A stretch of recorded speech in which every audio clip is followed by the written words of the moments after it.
What's going on, everybody? Welcome back to episode 80 of the Silver and Gold podcast. I'm Josh, And I'm Mike.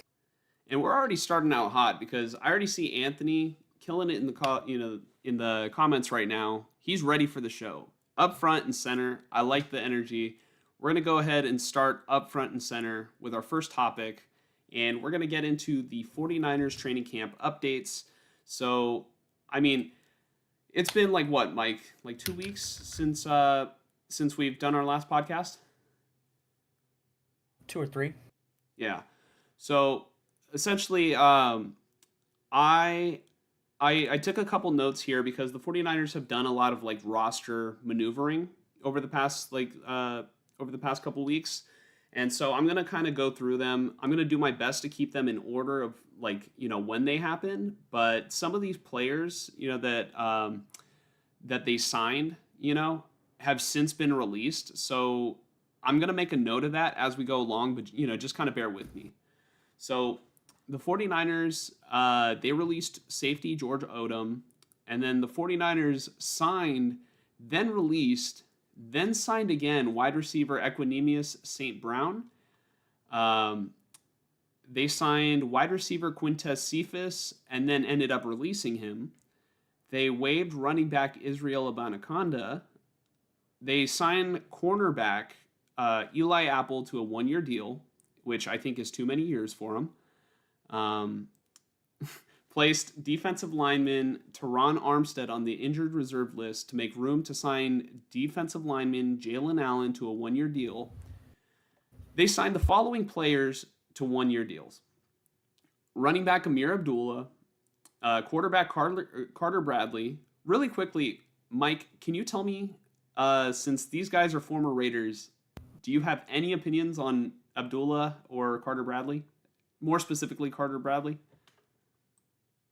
I mean, he was just released by the Raiders. I thought he was fine in the preseason last year. I remember feeling as if they should have given him more time last year in the preseason, but I think we're more focused on Aiden O'Connell and who was O'Connell battling last year? Minshew. Minshew. I have deleted him from my Yeah. mind, dude. Oh my god. Oh, okay. Yeah, no, I remember coming out of the preseason thinking like I wish I had more time to see Carter Bradley. So I think he's fine. Like he's a good practice squad quarterback, I think. Um, and he probably just doesn't fit with the current Raiders offense. So maybe Mhm. the Shanahan offense makes more sense for him. Yeah. And then Amir Abdullah is a guy who has performed when given the opportunity, not like at super high levels, but just, he's able to perform, even though I'm shocked he's still in the league, only in the sense that he just seems old. He seems like he's been in the league for a long time. But if I'm not Mhm. mistaken, he might be fielding punts for the Niners at the very least this preseason. So he has some, you know, capabilities outside of being your fourth or third running back, which he's not going to be the third running back on this roster. The only, I think, value he's going to bring to this team, if he does make this team, is probably as a returner. So you don't think that he has a chance to start over McCaffrey? I can tell you right now, he is not as good as McCaffrey, obviously, Yeah. Isaac Guerrero, or Jordan James. Hmm. Yeah. But going back to the list, we signed. Well, I guess 49ers signed wide receiver Marquez Callaway, and Callaway has since been released. Wide receiver Andy Isabella. Isabella has also since been released. He was released, I think, due to an injury, and then Equinemius St. Brown was able to come back because of that. Um, the 49ers waived the following players: offensive lineman Sebastian Gutierrez, wide receiver Malik Knowles, safety Jalen Mahoney, and who they ended up bringing back a few days later. Um, they activated starting guard. Ben Barch off the active/non-football injury list. They signed wide receiver Robbie Chosen, a guy who they signed last year, and I don't really remember anything significant coming out of that. A lot of these guys are just camp bodies, because they have a 90-man roster that they're able to play with, and kind of get people to play in the preseason games. But they signed these following players to one-year deals. Defensive lineman Bradley Ane, defensive lineman Bruce Hector, cornerback Fabian Moreau, offensive lineman Isaiah Prince, and they waived the following players: cornerback Trey Avery and wide receiver Isaiah Nayor. I was kind of bummed out about Isaiah Nayor because I liked his size, and I wanted to see what he had to offer in the preseason. But who knows? Maybe I think he might have actually already been scooped up by another team. Might have been the Seahawks. Let me double check. They probably also like his size. Yeah. So no, the Packers. Yeah, he got claimed by the Packers. So he's gonna be another wide receiver to their mess of wide receiver targets. But I wanted to see what he had to offer. And, he's like 6'4", and George Kittle hyped him up. So yeah.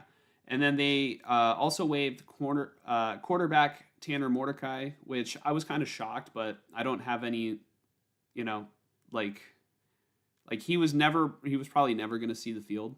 And I don't have any evidence to support, kind of the way I feel, but I kind of feel like we'll see him back on the practice squad. And then the 49ers also waived tight end Mason Pline, and they released kicker Greg Joseph. So get ready for some more Jake Moody if you were in the mood for that. If you were in the mood for some Moody. I had seen that. You don't usually see kicker battles going into the preseason. Like, that's pretty odd to alternate kickers in a preseason game or something like that. Like, I don't really hear about that, even though that's what I expected for some reason. But it makes sense that they cut this guy, mostly because from what I had heard, they were dealing with some injuries on in the depth areas, say on the D line or wide receiver or wherever. So it made sense, just, hey, this competition's over, let's get rid of them. Let's just move on from this and get some depth in here. Mm-hmm. So it makes sense. Yeah, and as Kenny 49ers is pointing out, I guess the 49ers did sign a couple more people today that I currently don't have on the 49ers transaction, so maybe it might have passed me up, but he said today we signed Shaquille Brown, Siaki Ika, and Dwumfor and Payne. So if you guys know those players, you might be a little bit more familiar than I am at this current moment.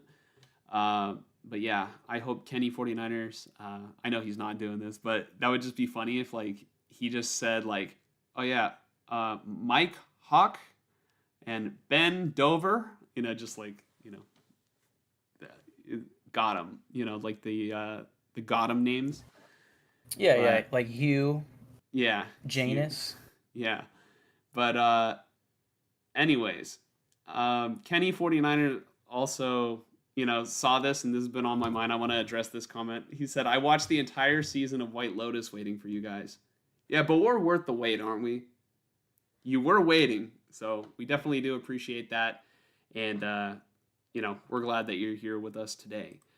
But going back to 49er training camp updates, I do want to provide a couple notable injuries that we haven't talked about, in the past. But Kyle Juszczyk is currently dealing with kind of an Achilles injury or issue after being stepped on. Juwan Jennings has his calf injury, and it might be contract related also. We don't know. He hasn't been out there, to be in front of the media or fans.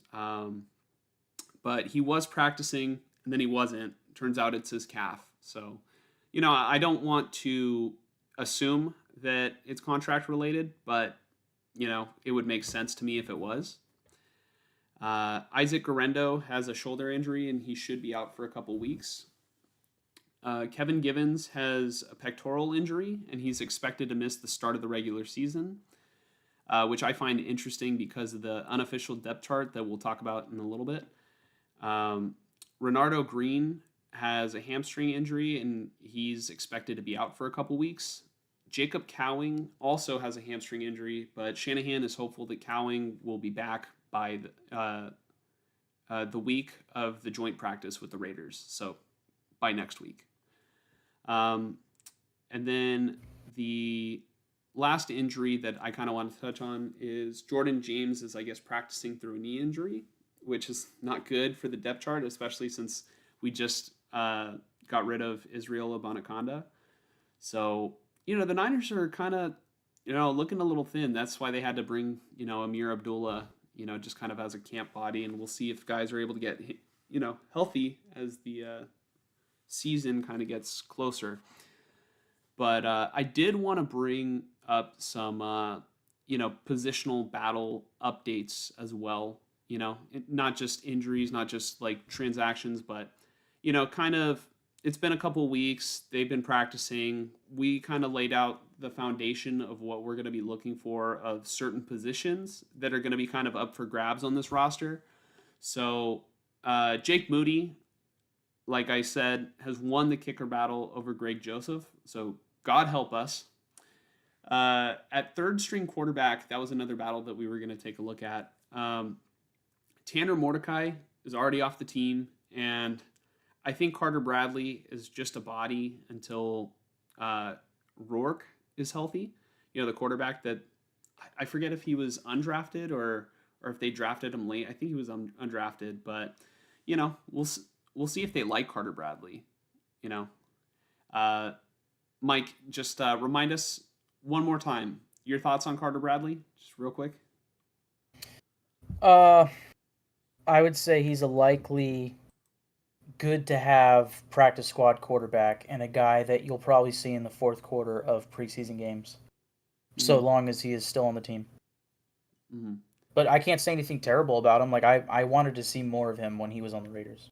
Yeah, so maybe we'll see more of him on Saturday. I mean, we probably will see more of him on Saturday because he seems to be the only other healthy quarterback besides Brock Purdy and Mac Jones at the current moment. At left guard, it's Ben Bartch's job to lose. He has been currently named the starter, and I don't see anybody else, coming to take his job. He did a pretty good job last year. We'll see. I know he's kind of dealing with maybe some health issue, like he just got activated from, I think maybe the non-football injury list or something here or there. But I also did want to talk about, the running back battle getting a lot more interesting with the Guerrero injury, and I see Kenny 49ers bringing up a couple names like, Corey Kiner and just kind of seeing how he does in the preseason. And because I think right now with the injuries, he has a realistic shot of making this team. We already know what Patrick Taylor Jr. can provide us, and he's kind of more of that solid option that Shanahan just relies on, maybe a little bit less. I mean, yeah, a lot less explosive, but a little bit more reliable in terms of, you don't want a guy that's going to go in there and fumble the football and lose you the football game, right? I think Shanahan's more of the coach that wants a guy who might be much slower, much less explosive, but knows he's gonna make the right read in pass protection. He's gonna make the right read to hit the right hole, even if he does it slower. So, I mean, Patrick Taylor Jr., we saw him last year. Solid. And then the battle at wide receiver. So Ricky Pearsall and Juwan Jennings are listed as the starting receivers. And through what I've heard through training camp reports and based off the unofficial depth chart that came out yesterday, the following receivers will make the roster. Uh, or, yeah. Based on the depth chart, this is who I think is going to make the roster, right? Because the depth chart's unofficial.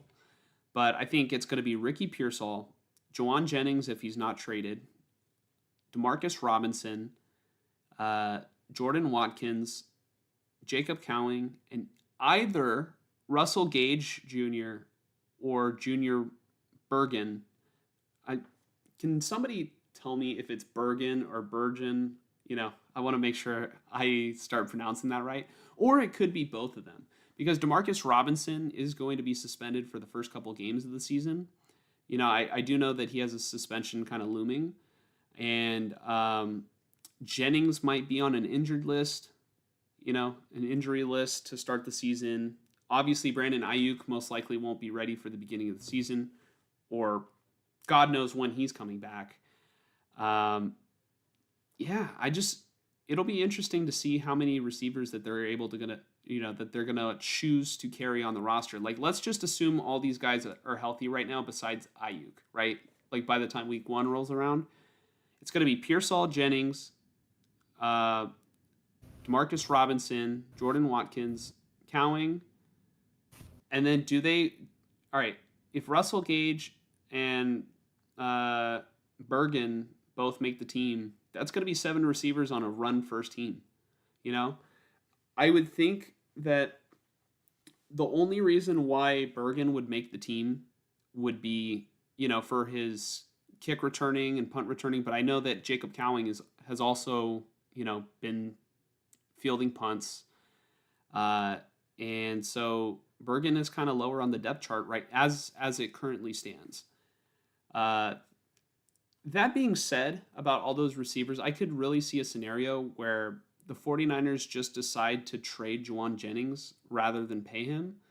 Because even if it happens during the season, I think it really hinges on whether or not Brandon Ayuk is going to be ready to come back and if he's going to be available, or if it's going to just be like a season that they're just going to either have to take it easy with him or shut him down.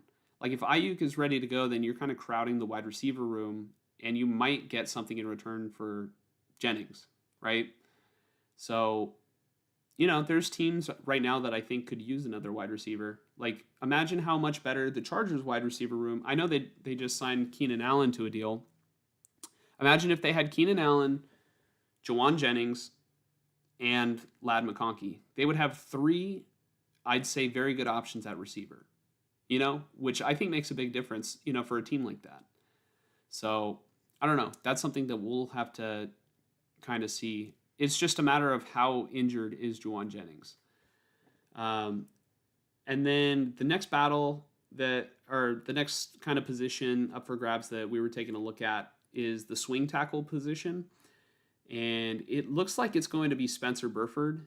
And, just looking at the O-line depth chart, the 49ers cannot afford many injuries, on the offensive line, if any at all, because they're really thin.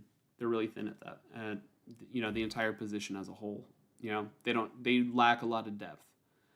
And then for the defensive side of the football, we can look at the defensive line. According to the unofficial depth chart, the starting defensive front is going to be Nick Bosa and Mykel Williams on the edge, with Kevin Givens and Jordan Elliott inside. According to the depth chart, we just saw that Kevin Givens is probably not going to be ready for the start of the season. I expect CJ West to earn the starting job, and apparently he has been great every day of training camp. On obvious passing situations, I think that they'll move Mykel Williams inside and then bring in Bryce Huff, to rush on the edge. I'm hearing that Mykel Williams is proving to be a good edge setter, rather than an edge rusher, and that his pass rush is more suited for the interior. I also heard that Huff's pass rush is looking quick and looking, really explosive. And, it's looking like he might be either the best edge rusher opposite Nick Bosa since D Ford, or maybe period. I think I got that opinion, at least from the vibes from, I think Larry Kruger has, mentioned how good that Bryce Huff looks. So um, I can attribute that kind of mindset to Larry from just kind of listening to him talk about Bryce Huff. And then I think in goal line packages is where we'll see, or where we might see Alfred Collins. Although apparently he's been having kind of a rough camp where he's got really high pad level and he's kind of got a slow get off. His size tells me that he can be a run stuffer. It's just a matter of whether or not, he's going to have the physicality and explosiveness. Because what good is him being so massive if he's just stands straight up and they just drive him off the ball, right? I'm hoping that either that contract situation just was, making him a little bit not fully into football shape as he should have been. But, we'll see. We will see with him. As far as I'm concerned, the Raiders' second round pick isn't necessarily hitting the ground running either, right, Mike? Jack Besh? Yeah, I mean, I don't necessarily think it's that he's struggling. I just think that, I guess, not hitting the ground running is a good way to put it. But, I think some people might take that as like, oh, he's not doing that good. It doesn't sound like he's not doing good. It's more of, I think the position that they intend for him to fill is taken currently. Mm-hmm. Whereas the boundary X receiver, which if you remember, or if anybody else watching remembers, I had said that a field stretching boundary X receiver was one of the Raiders' biggest needs in the offseason. I saw somebody say that it might have even been Pete Carroll, but it was probably somebody else. Somebody said that Dante Thornton is the only true X receiver that the Raiders have on the roster. And spoiler alert, he is listed as a starter. Mm-hmm. That is fourth round rookie Dante Thornton. I don't think that's because, Jack Besh isn't doing as good as Dante Thornton. I think that's because of the rules that they're looking for, right? Or the rules that they're going to fill at receiver. And I think Jack Besh will alternate with Trey Tucker, if I had to guess. Mm-hmm. But we'll see. Going back to the Niners, and I will address some of the comments that Kenny 49ers has, because, there's a lot of good ones in there. I want to address Nickelback, and no, not look at this photograph. Every time I do, it makes me laugh. The defensive position. The unofficial depth chart currently has Trey Brown as the starting nickel and Upton Stout as the backup, but I expect that to change. And, I think that this answers, the plans that they have for Diamador Lenore, kind of keeping him outside. And, I mean, it really should have just been obvious that once they drafted Upton Stout, it's like, all right. And once they paid Diamador Lenore all that money during the season last year, and then they didn't extend Charvarius Ward, that Lenore was going to, just kind of, be, playing on the outside. But, maybe I was a little slow to that. And I didn't want to just assume. I wanted to see how it played out. As for the linebackers, the depth chart currently has D. Winters as the starting will, which was expected, because I said he's more fast, more violent, he's hard hitting, which I think that, kind of resembles the play of Dre Greenlaw. The depth chart also has Luke Gifford as the starting Sam, which I find interesting, or what I do find interesting about this is that, Nick Martin, currently as it stands, I think he was either the third or I think he was their third round pick. But Nick Martin is listed as the backup weak side linebacker, so the backup to D. Winters. How long until they get him on the field, to just play the strong side? I'd like to pay closer attention to Luke Gifford to see why he's on the field over Nick Martin. But, we'll see. And then at safety, Jair Brown is the starting strong safety. And Jason Pinnock is slated as the free safety, which I heard that Jason Pinnock's having a really good camp. He's intercepting the ball a lot, and he seems to be a really good addition. So that sounds about right. I wonder who is going to have to move when Mustafa comes back. You know, I think, you know, I would assume that they would maybe move Jason Pinnock to strong safety, bench Jair Brown, but I mean, does Mustafa have to earn his job back? How are the safeties playing? You know, we'll see. And then the following players, I want to talk about these following players because, from what I've heard, they are having a great camp. Demarcus Robinson, I hear, is having a really good camp. Ricky Pearsall, Jordan Watkins, Russell Gage, Mac Jones, Michael Williams, Bryce Huff, CJ West, Nick Martin, D. Winters, Upton Stout, and Jason Pinnock. And that's all I really have about, pretty much the training camp updates. Let me take some of Kenny 49ers comments, and then we can move on to our next topic. Sound good to you, Mike? Yes, sir. All right. So I did see Kenny 49ers asked about Tariq Owens. I just don't, as much as I want Tariq Owens to make the roster because he's, Terrell Owens' his son. And, I do like Tariq Owens' size. I mean, I just don't see it happening because, like you said, you think that they're going to carry 6 wide receivers, right? So if they're going to carry 6, I think, I would have to think that they're going to focus on the players that they drafted or veterans that are performing well already.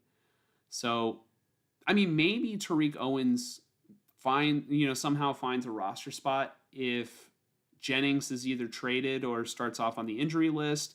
And then obviously Demarcus Robinson's going to start off the year suspended.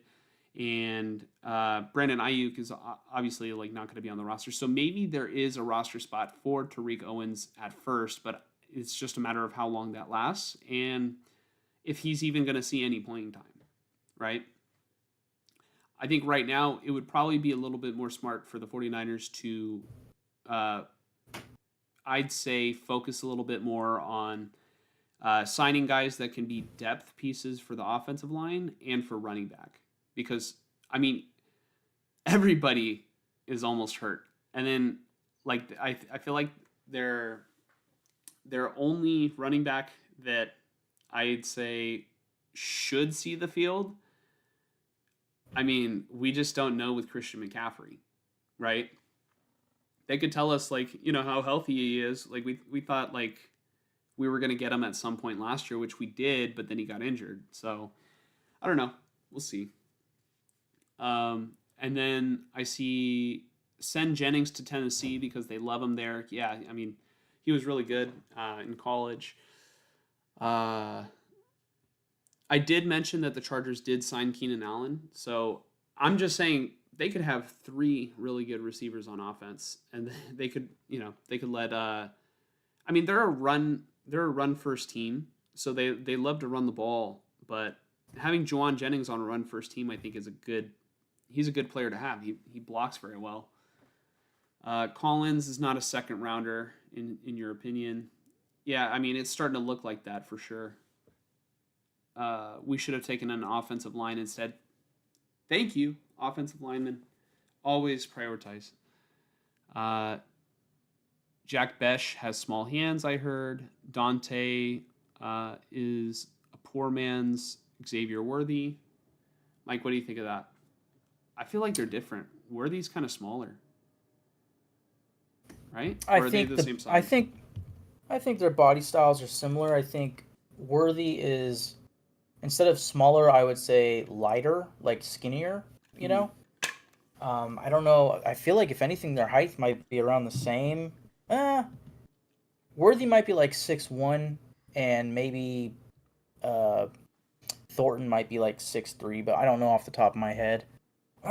But I would say Worthy seems like more of the, X factor speed and agility type, Yeah. He's more straight line, but he can make good cuts. Whereas I haven't seen enough from Thornton to say like, oh yeah, he can turn on a dime or juke somebody out or anything like that. Like he seems to me like a straight line guy exclusively, but I could be wrong.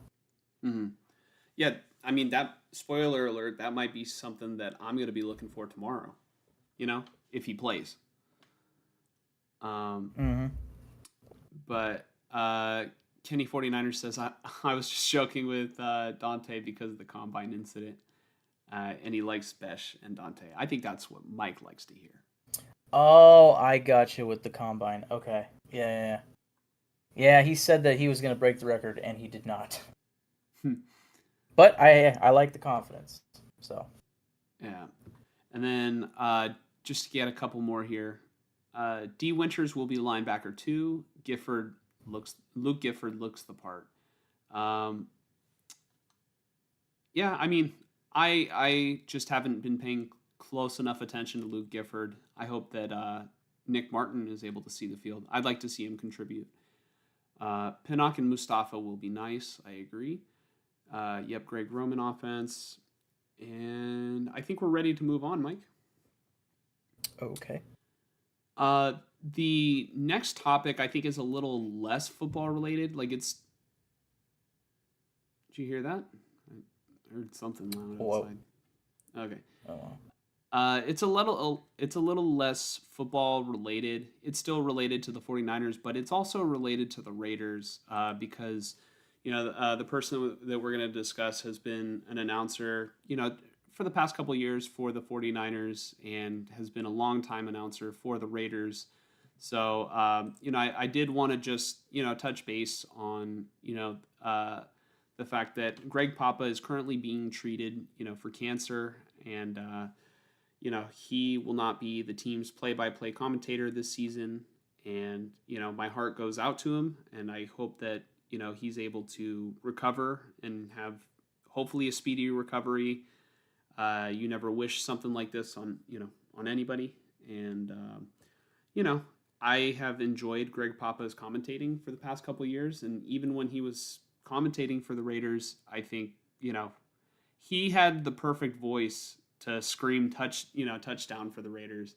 It doesn't exactly sound the same, when he's saying San Francisco, but you know, Mike, you know exactly what I'm talking about, right? Because you've always heard Greg Papa yell touchdown Raiders for so long, and then it just changes. But nonetheless, the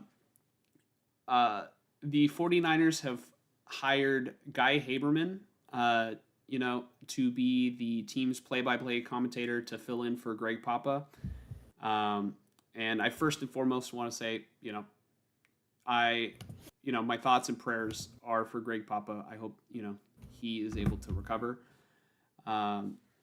This is a serious health concern, which is much more important than football. So, I understand he's not going to be doing football. That shouldn't be the main focus.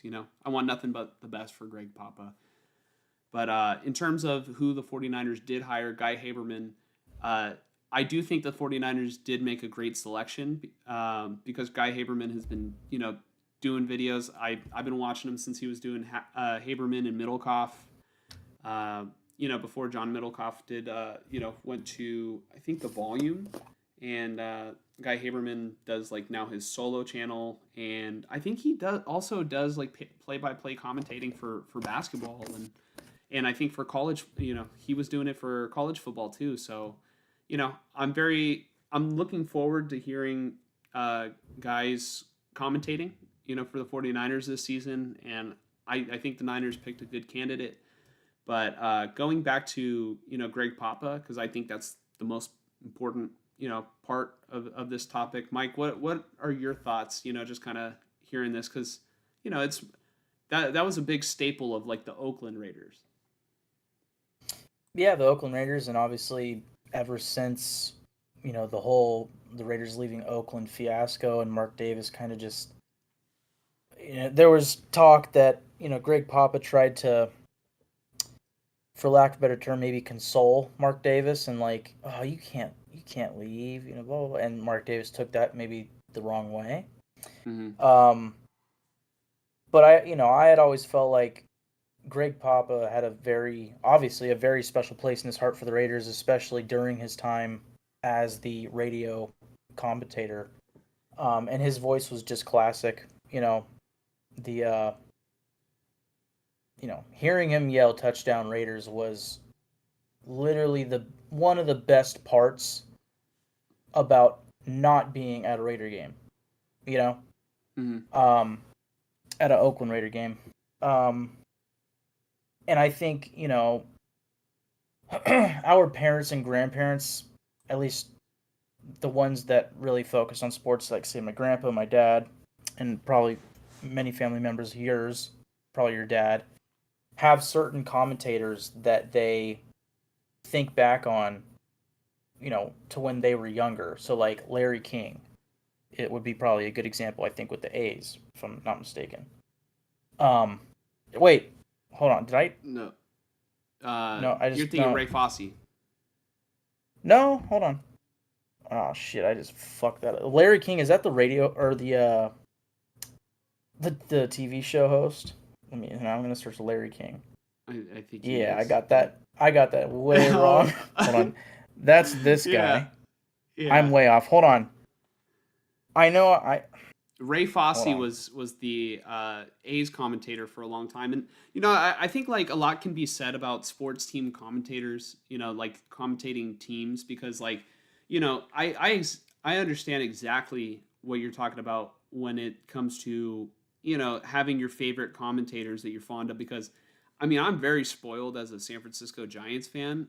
I think the Giants have like the best commentators in all of sports with Mike Krukow, Dwayne Kuiper, uh, John Miller, Dave Fleming.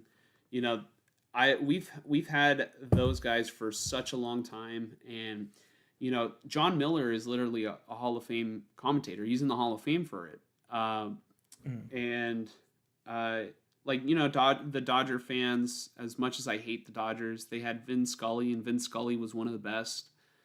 Um, yeah. and Bill it's King. just it Bill King. It helps carry like the legacy of the team or like the identity of the team. It Mm. so Yeah, 100%.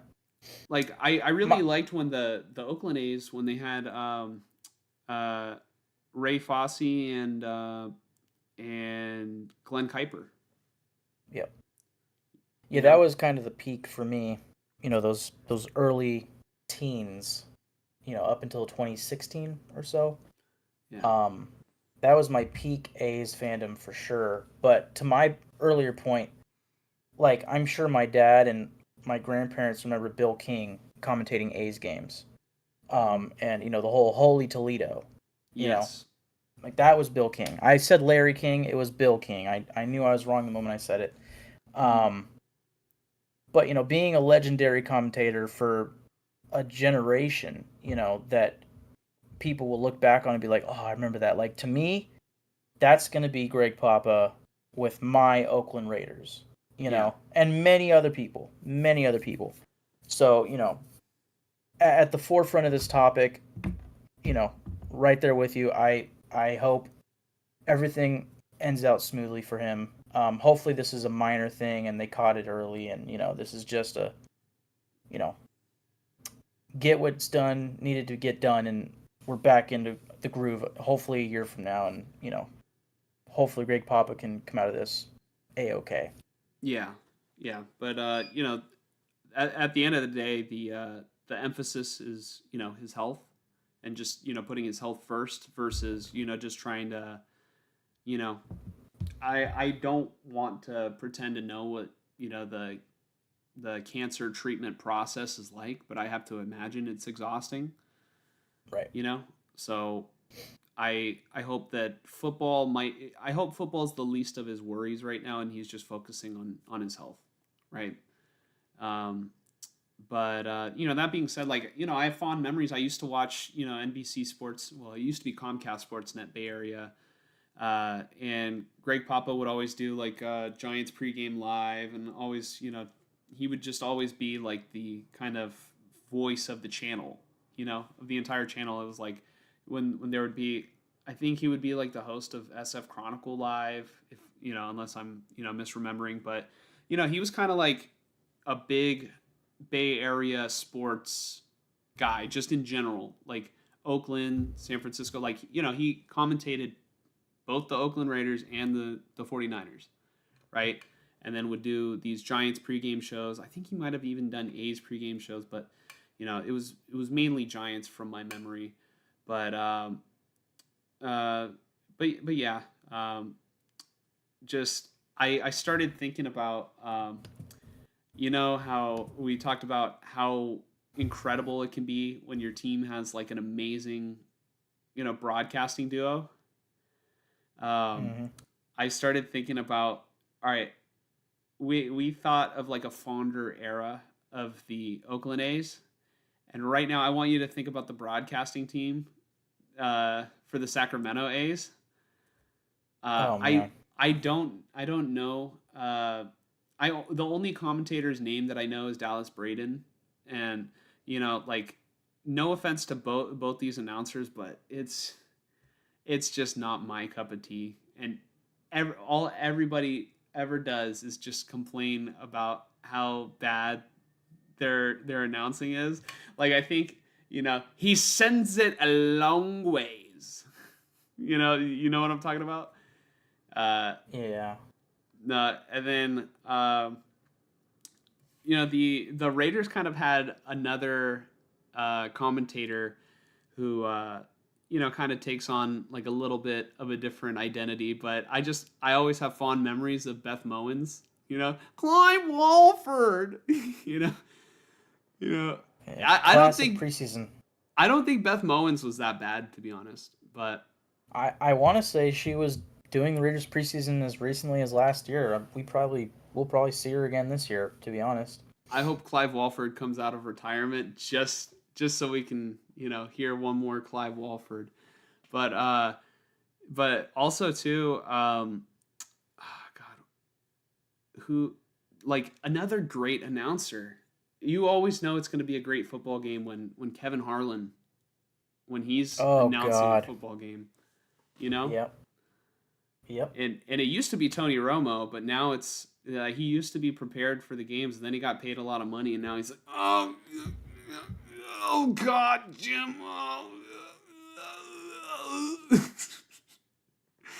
just like the entire game. But yeah, most importantly, Greg Papa, we hope that you're able to recover, and uh, if you ever do see this, which I don't expect, we just want to thank you for being a good, Bay Area sports commentator slash, host for, Bay Area sports channels. So yeah, but we're hoping that you're in great health soon, sooner rather than later. Um, Mike, are you ready to move on to a little bit? I feel like we did a good transition from some Niners right now to, Raiders. Are you ready to talk about Colton Miller?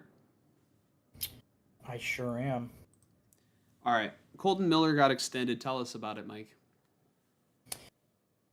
Yes. On.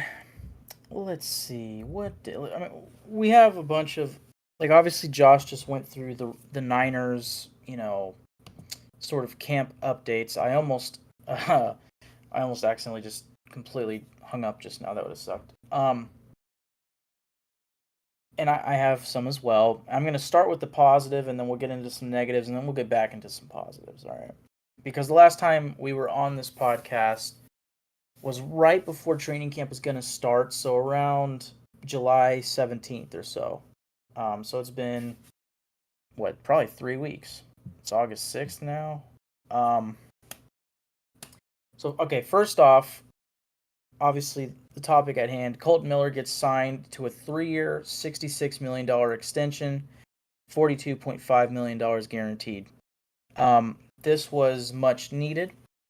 He was going into the final year on his contract when I believe OTAs started, or maybe it was like a veteran. I don't know what it is. Right during the draft. I don't know if that's OTAs.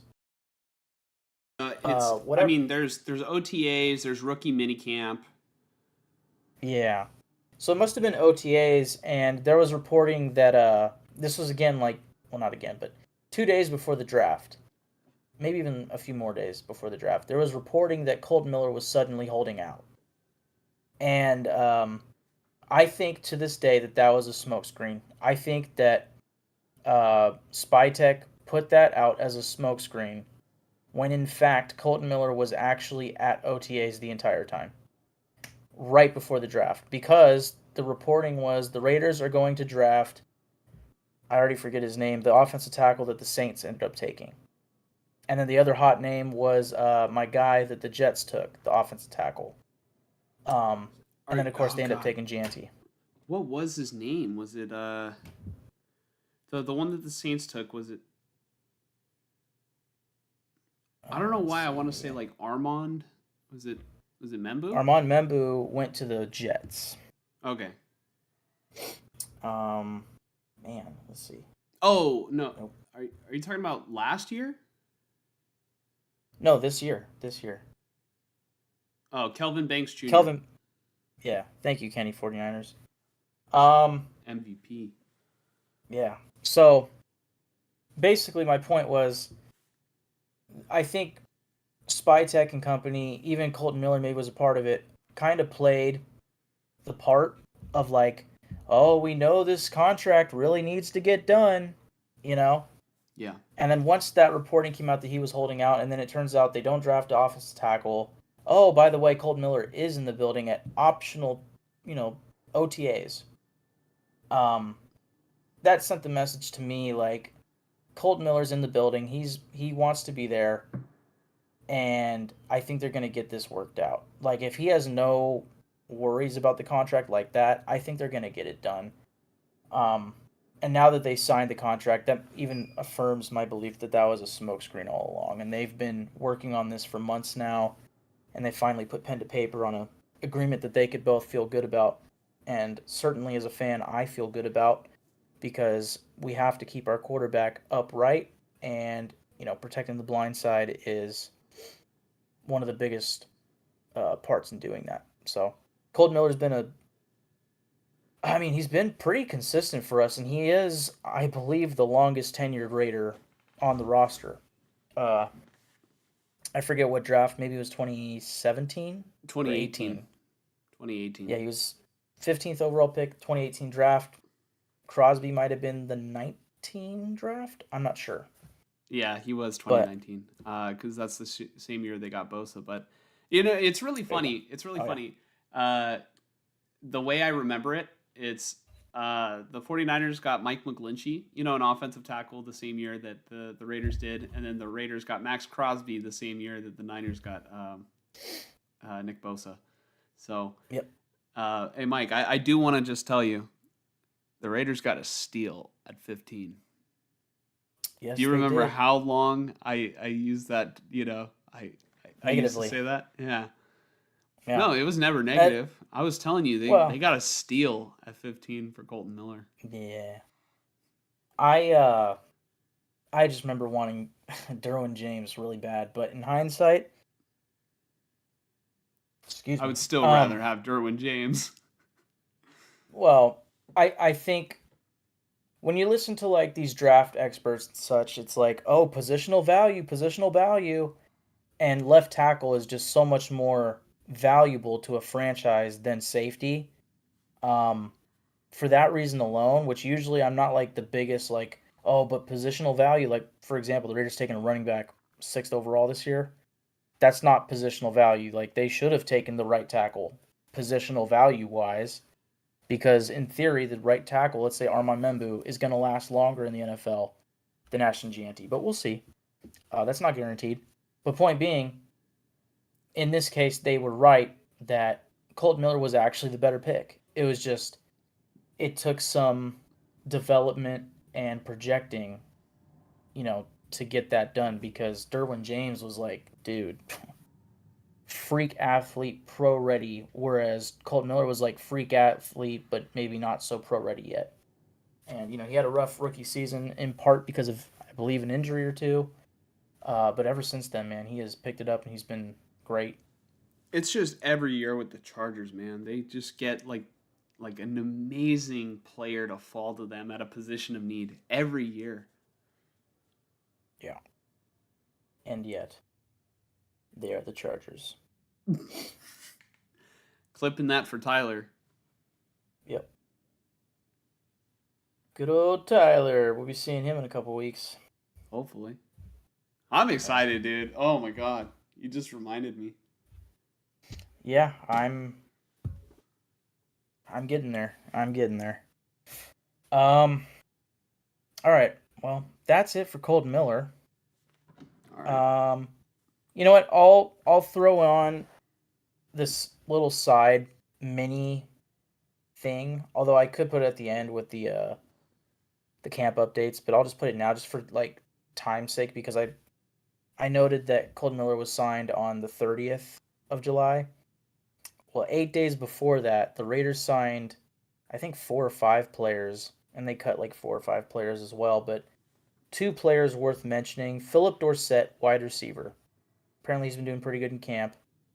But then also Jamal Adams, Mm. former safety for the Jets, who was traded for like 2 first-round picks and some change to the Seahawks, at the time coached by Pete Carroll. And then he was, hindered by injuries, and that trade was sort of a bust for the Seahawks, so on and so forth. He ends out, Pete Carroll is out as the Seahawks coach, and Jamal Adams kind of bounces from team to team a little bit the past like 2 years. He he hurt some part of his leg like a year or so ago, maybe even 2 years, 2 seasons ago.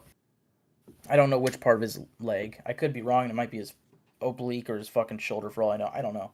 But Mm. he hurt something, and it took a while to obviously heal from. But the main thing about Jamal Adams, what position does he play, Josh? He plays, well, he's supposedly supposed to be a safety, but people always classify him as a linebacker, a glorified linebacker. Like since he was a Jet or a Seahawk or what? Since he was a Seahawk, because he was just like too big, you know? Hmm. So So actually, it wasn't let like me the see. greatest in coverage. Yeah. Um. Okay. Cool. So on the Raiders' unofficial depth chart, and even before they released this depth chart, because this was released like what 2 days ago, weeks ago, just a few days, maybe a day or two after Jamal Adams was signed on July 22nd, um, some people came out saying, yeah, Jamal Adams is going to be playing inside linebacker. Mm. And when the Raiders signed him, I just kind of scoffed and went, okay, I don't care. I actually Like, think that's a good spot for him. no, no, no. When I saw the Raiders have signed safety Jamal Adams, I went, I don't give a shit. I couldn't care less. He's not going to make this team. Mm-hmm. And then 2 days later, somebody came out and said, yeah, he's playing linebacker. He's lining up at linebacker. And then somebody asked, like, Pete Carroll, yeah, we like him on the inside. And I was like, Pause. oh, yeah. Yeah, the Raiders like him on the okay.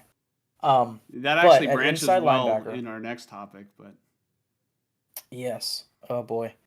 Um, but yeah, Jamal Adams at linebacker, and suddenly I am very intrigued. oh Not only god. with Jamal Adams, but with the entire linebacker core. I mean, this linebacker core went from like one of the weak links on this team to like one of the most interesting, you know,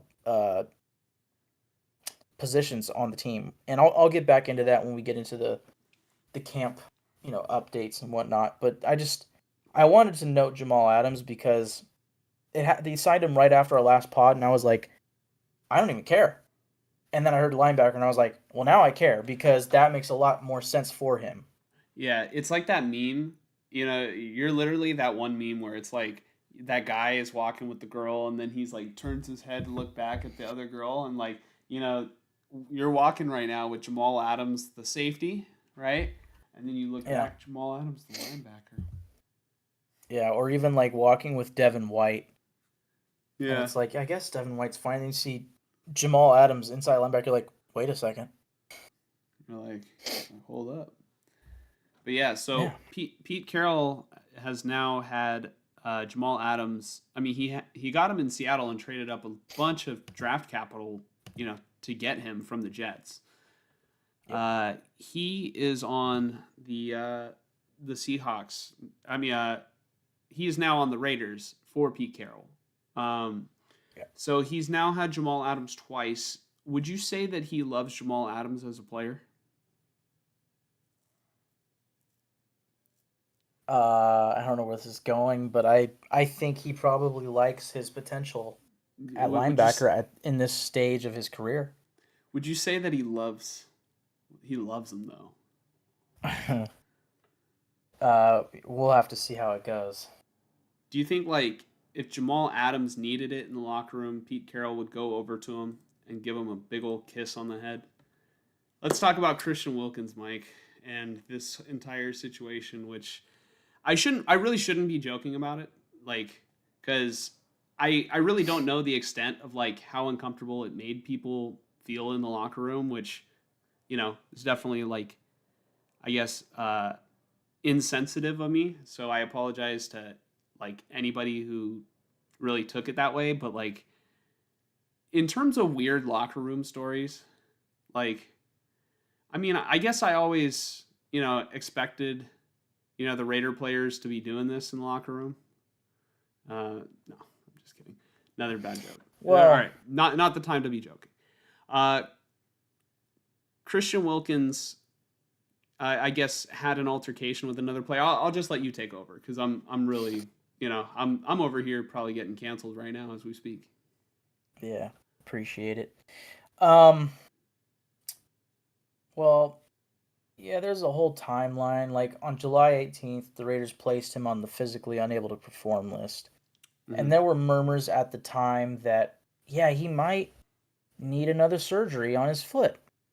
I believe is it Mitchell Renz first said that, of all people? And it was like, and this was, probably around the draft. I believe that's when, yeah, around the draft was when the first rumor came out that he needs another surgery. And I was like, oh, please tell me that's a smokescreen. Because, dude, I mean, I was so excited for Christian Wilkins last year when we signed him. And I was honestly really excited to get him back this year with Pete Carroll and, hopefully a better defensive backfield. Finally pair him with Crosby, both of them healthy. Yeah, fucking throw that out. July 24th, they released Christian Wilkins. Um, oh, of course, now I'm going to forget the term that they used for it, but, you know what? I can find it. Hold on. So sorry. Oh, never mind. Fuck it. Basically, he was on the physically unable to perform list. They end up releasing him over a dispute, for lack of a better term, because they wanted him to get a second surgery on his foot, and he was apparently, you know, not willing to do that. And I think at that point, the Raiders, wow, I should have better prepped the terminology for this. And chances are most people that watch this already heard what happened, but they went to get rid of his guarantees. They went for his guarantees in the future of his contract. He still has his guarantees for this season, uh, because they probably kicked in like March or something. Uh, but the rest of the guarantees in the remaining 2 years, they went and they, claimed those for themselves. No more guarantees. Um, and he disputed it. He went to the NFLPA to dispute it. And the reason why, or at least the first reason why this all became public the day that it did, was because that dispute was filed by the NFLPA. So then somebody saw it. Oh shit, what's going on? Um, and then once that was public, then the Raiders cut him. Right, which is that feels like very interesting timing. And then of course, like you were alluding to, there has since been rumors or reporting, really, yeah, reporting by Adam Schefter that there was a kiss on the forehead. Um, and I'd say there are rumors, if not some reporting, that it was much more than that. Um, which is very intriguing to me. And I don't think we're going to find out what that was anytime soon, but I do think eventually somebody's going to say what happened. But I think it's so fresh that nobody wants to be the person to say what it was, you know? Mm-hmm. In part, probably because of what you were kind of alluding to of like, not necessarily getting canceled, but just there's a possibility that this involves something that, maybe shouldn't be commented on, in Yeah. a negative sort of sense. You know what I mean? Yeah, like a Like I sexual could, assault or something, it's kind of well, that's the I think vibe. just the first part, just Yeah. like maybe somebody's sexual orientation. You know, Yeah. Mm-hmm. I could see. I honestly, this is me just assuming, for lack of a better term. I could see it. It wasn't just a kiss on the head. It was like an attempt to like fully. I don't know.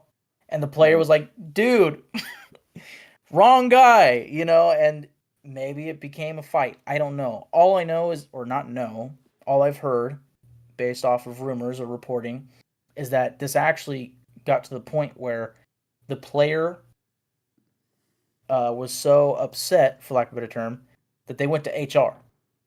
Mm-hmm. And I think that's reason number two right there why the Raiders cut him And and got rid also of went his for the guarantees. guarantees. Yeah. Yeah, because that once the HR came into the reporting, that's when I was like, okay, so this is like Antonio Brown all over again, of like conduct detrimental to the team, not Mm-hmm. just he's refusing to get a surgery, he can't perform, like he's breaching contract, whatever. Like now it's like conduct detrimental to the team or an HR incident, whatever you want to call it.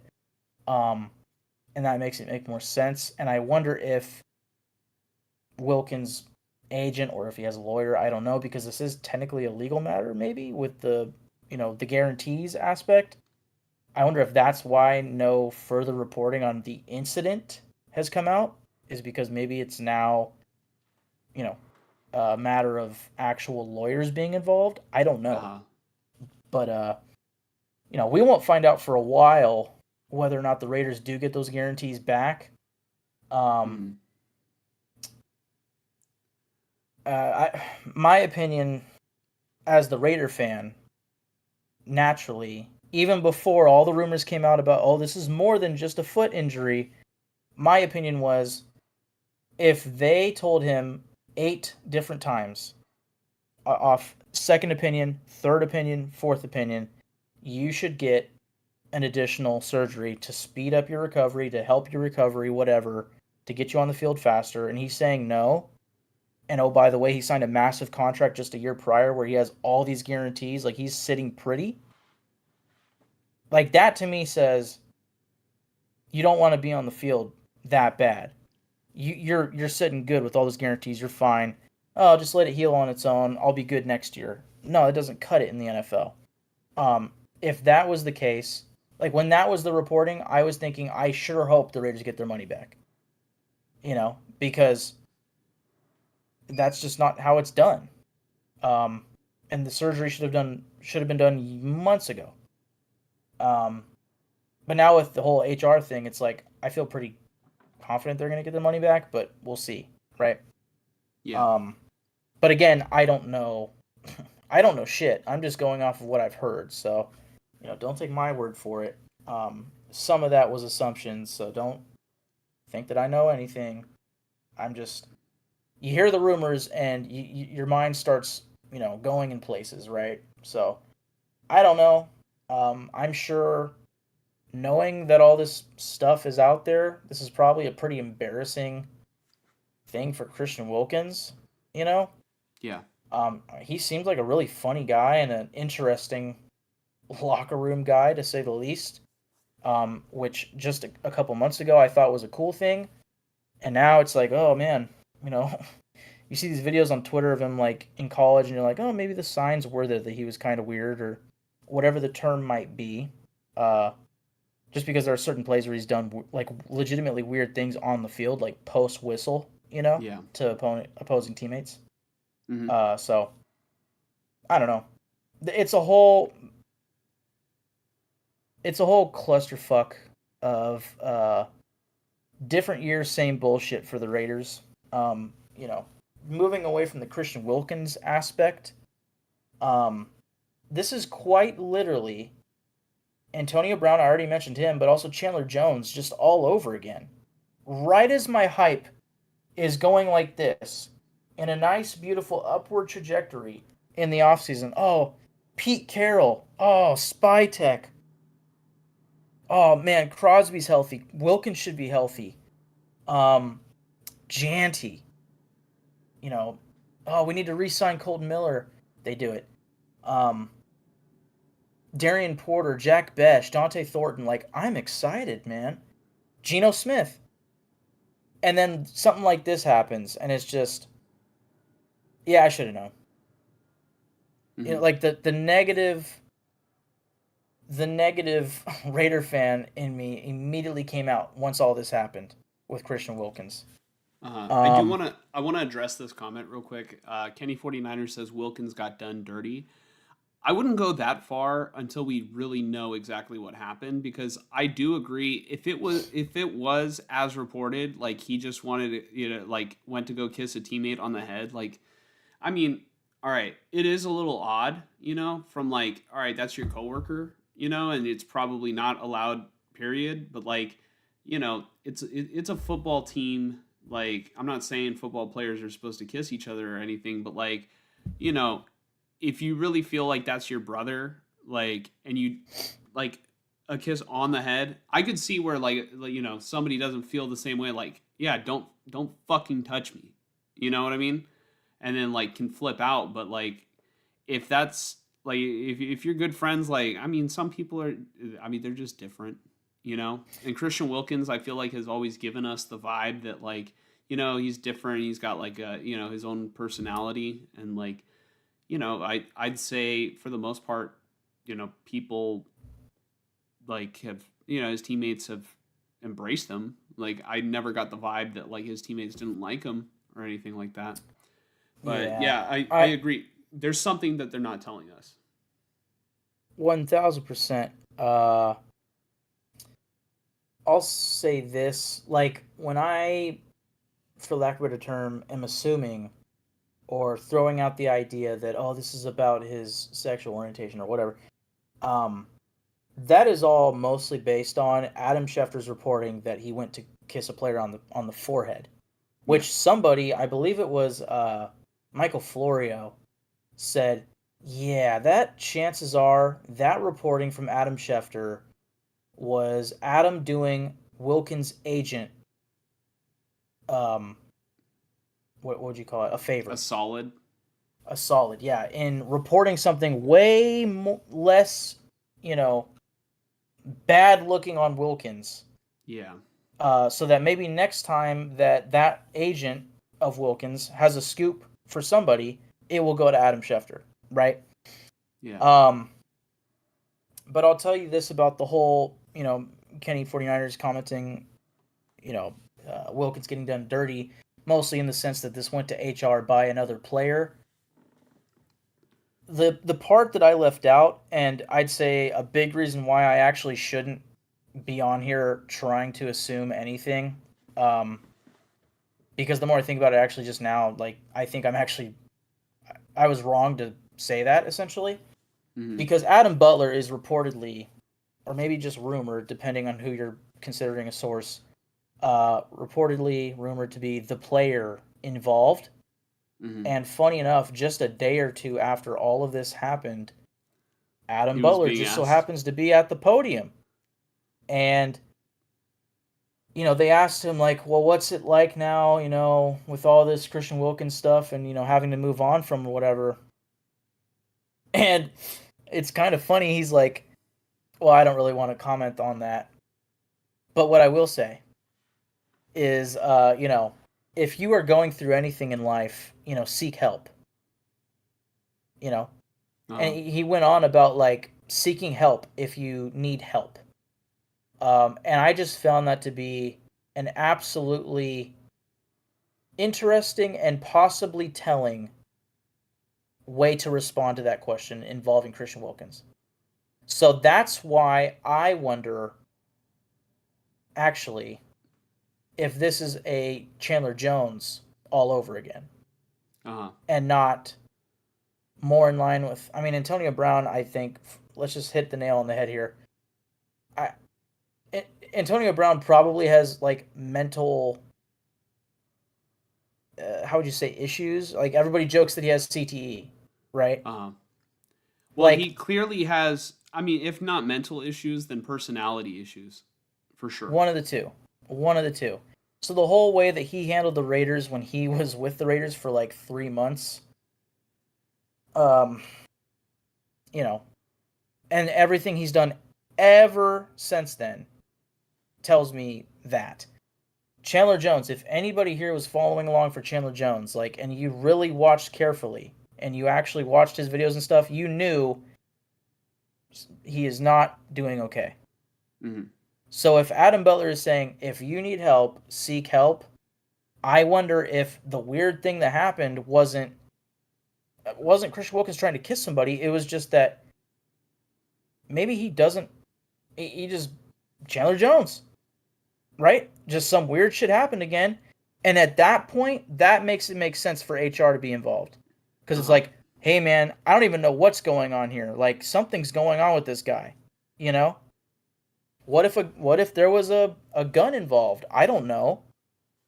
Now we can make all sorts of theories about what happened. I don't think that going to HR is necessarily a bad thing. I think that there's a reason for HR in workplaces, you know? So if bad shit's going on, chances are HR needs to be involved. Like I understand, oh, the locker room is the locker room, like let's just settle it out like guys. Yeah, but if the guy doesn't know what the fuck he's thinking and he's just reckless, in theory, you can't just settle it with Chandler Jones if he doesn't even know what he's saying. Mm-hmm. The same would go for Christian Wilkins if it's the same thing.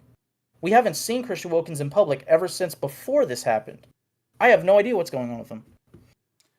Yeah, I think it's really important for us to just, stick to the facts that are reported until we get more information on it, and then maybe we can speak, a little bit more, because, we could speculate anything, right? But what we do know is that Christian Wilkins reportedly attempted to kiss a teammate. The teammate felt, you know, very uncomfortable or, what have you, and decided to take it to HR. The Raiders have, taken away his guaranteed money, and he has been released. And uh, I'd say we can only speculate that there is a lot of details in this situation that we just have not gotten, you know, Yeah, and and we won't for a whatever they while. may be, we could go on all day about it, you know. Yeah. Uh, I mean, technically, we never got a full answer as to what happened to Chandler Jones. There are theories. I have theories, but, you know, I can't say definitively what happened. yeah, true. Um, yeah, that Chandler Jones situation, that I mean that was something else, but It was sad to watch. yeah, it was sad, and I hope that you know, uh, people need to take their mental health very seriously and the mental health of others. Yeah. Um, And just one last thing on the whole, you know, seeking HR and Adam Butler saying seek help. Like, just something that comes to mind is, what's his name? Kevin Baker, the Chiefs linebacker from like 2010. Do you know what I'm talking about? I know Buda Baker, but Let's see if I could search this up somewhat well here. Maybe it was Kelvin. I don't know. Kevin Baker Chiefs. I don't know. Maybe somebody might know what I'm talking about. Hold on. Yeah, that one. Javon Belcher, way off. So sorry. Kevin Um, Baker. yeah. Javon Belcher in December of 2012 shot and killed his girlfriend before driving to the Chiefs' practice facility and taking his own life in front of his coach and general manager. Jesus. So, I mean, that's just something that comes to mind Hmm. that, if instead of the coach and general manager, if a player was just standing there and the dude's just like, you know, saying he's going to do this, he's going to do this. I mean, probably your first thought would be to go to coach, but I could see where HR could get involved for something like that. Not saying that that's what's happening here, absolutely not. But just HR being involved is not weird by any means. Is all I'm trying to say. Uh-huh. I mean, it's there for a reason, because I mean, HR is like at many, big corporate jobs. And at the end of the day, the NFL, while it is like, sports and whatnot, it is a massive corporation. You know, just Yeah, today or just recently, Roger Goodell compared themselves to Apple and, and Google as like their competition, rather than like, the NBA or whatever. But like any massive company is going to have HR, because they need to essentially protect their employees from each other, you know, mm. um, and just kind of have avenues for employees to, file reports or you know uh, have a way of solving conflicts with one another. But Kenny Yeah. 49ers says, have other players chimed in on this? Doesn't anyone have anything to say about it besides the guy that said get help? Uh, no, I don't expect that we're going to get anything from anybody anytime soon, you know? But, yeah. Yeah, I think most players don't want to talk about it, and probably it's not their place to talk about it. So I think Adam Butler, if he truly was the guy involved, I could see if that's kind of his reason why he said something in the first place, or he just wanted to make something, for lack of a better term, positive out of it. Of like, he had a moment where he could say something to the public. He doesn't get in front of the press really often. Like, hey, maybe he just feels strongly that, hey, if you need help, seek help.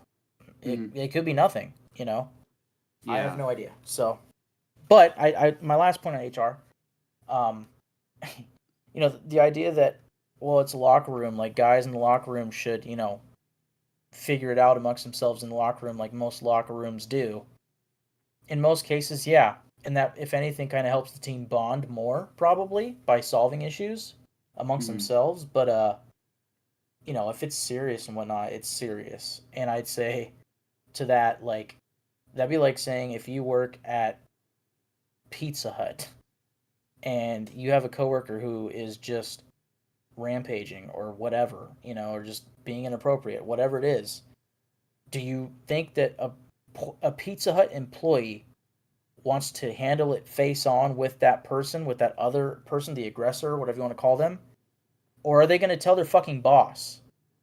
Like, I get it, football's different than Pizza Hut, but like, at the end of the day, this is all, uh, whatever the term you use, this is all Corporate. business. Yeah, it's all It's business. it's a big So, yeah, it's a big business. Um, but I think we're ready to move on to Jacorian Bennett, right, Mike? All yep. right, let's keep it Kind of coming rolling. out of the Christian Wilkins topic. Yeah, Um, Jacorian Bennett has been traded, and if you ask a lot of Raider fans, it's the end of the world. Tell us about it, Mike. yeah, a lot of Raider fans are not happy about Spy Tech, Pete Carroll and company trading Jacorian Bennett, who has been a promising looking corner, a guy that I've been very excited about. He injured his shoulder last year, causing him to miss like the last 6 to 8 games, something like that last year. But going into that injury, he was playing well, very well. Yeah. But when Carroll was hired as head coach, and you start getting a feel for some of the players he's bringing in free agency, and especially the draft with Darian Porter, you start to get reminded that he has a very specific prototype size that he looks for at corner, which is tall and fast. You know, um, uh, arm width, right? Like he's looking for things that you can't teach, and then I think the rest he intends to teach, right? Sort of similar to like Al Davis and speed at receiver. Like Pete Carroll, he has a type at corner, and Jacorian Bennett is not that type. Um, and once training camp started and there was no sign that Jacorian Bennett was starting in training camp, the writing was kind of on the wall for me. And I had mentioned in our last pod, even before training camp, that maybe the Raiders look at Jacorian Bennett in the slot because his size might fit more inside, according to them. And mostly because I felt like there was a sizable hole, for lack of a better term, at nickel, whereas the boundary corners at least had some options with the free agent that they signed, Eric Stokes. You had DeCamarion, hopefully that's how you say it, Richardson, the fourth rounder from last year, and of course the third rounder, Darian Porter, this year. But again, I like Jacorian Bennett. I think he's a good boundary corner. He just doesn't fit the size. So, of course, on August 4th, the Raiders traded him to the Eagles for defensive tackle Thomas Booker IV. And some are saying that maybe this was a panic move by the Raiders to solve the Christian Wilkins-sized hole on their defensive line. And I don't think they are completely wrong in the sense that, yes, trading for a defensive tackle likely does have relation to losing Christian Wilkins. But I don't think that trading Jacorian Bennett for him is...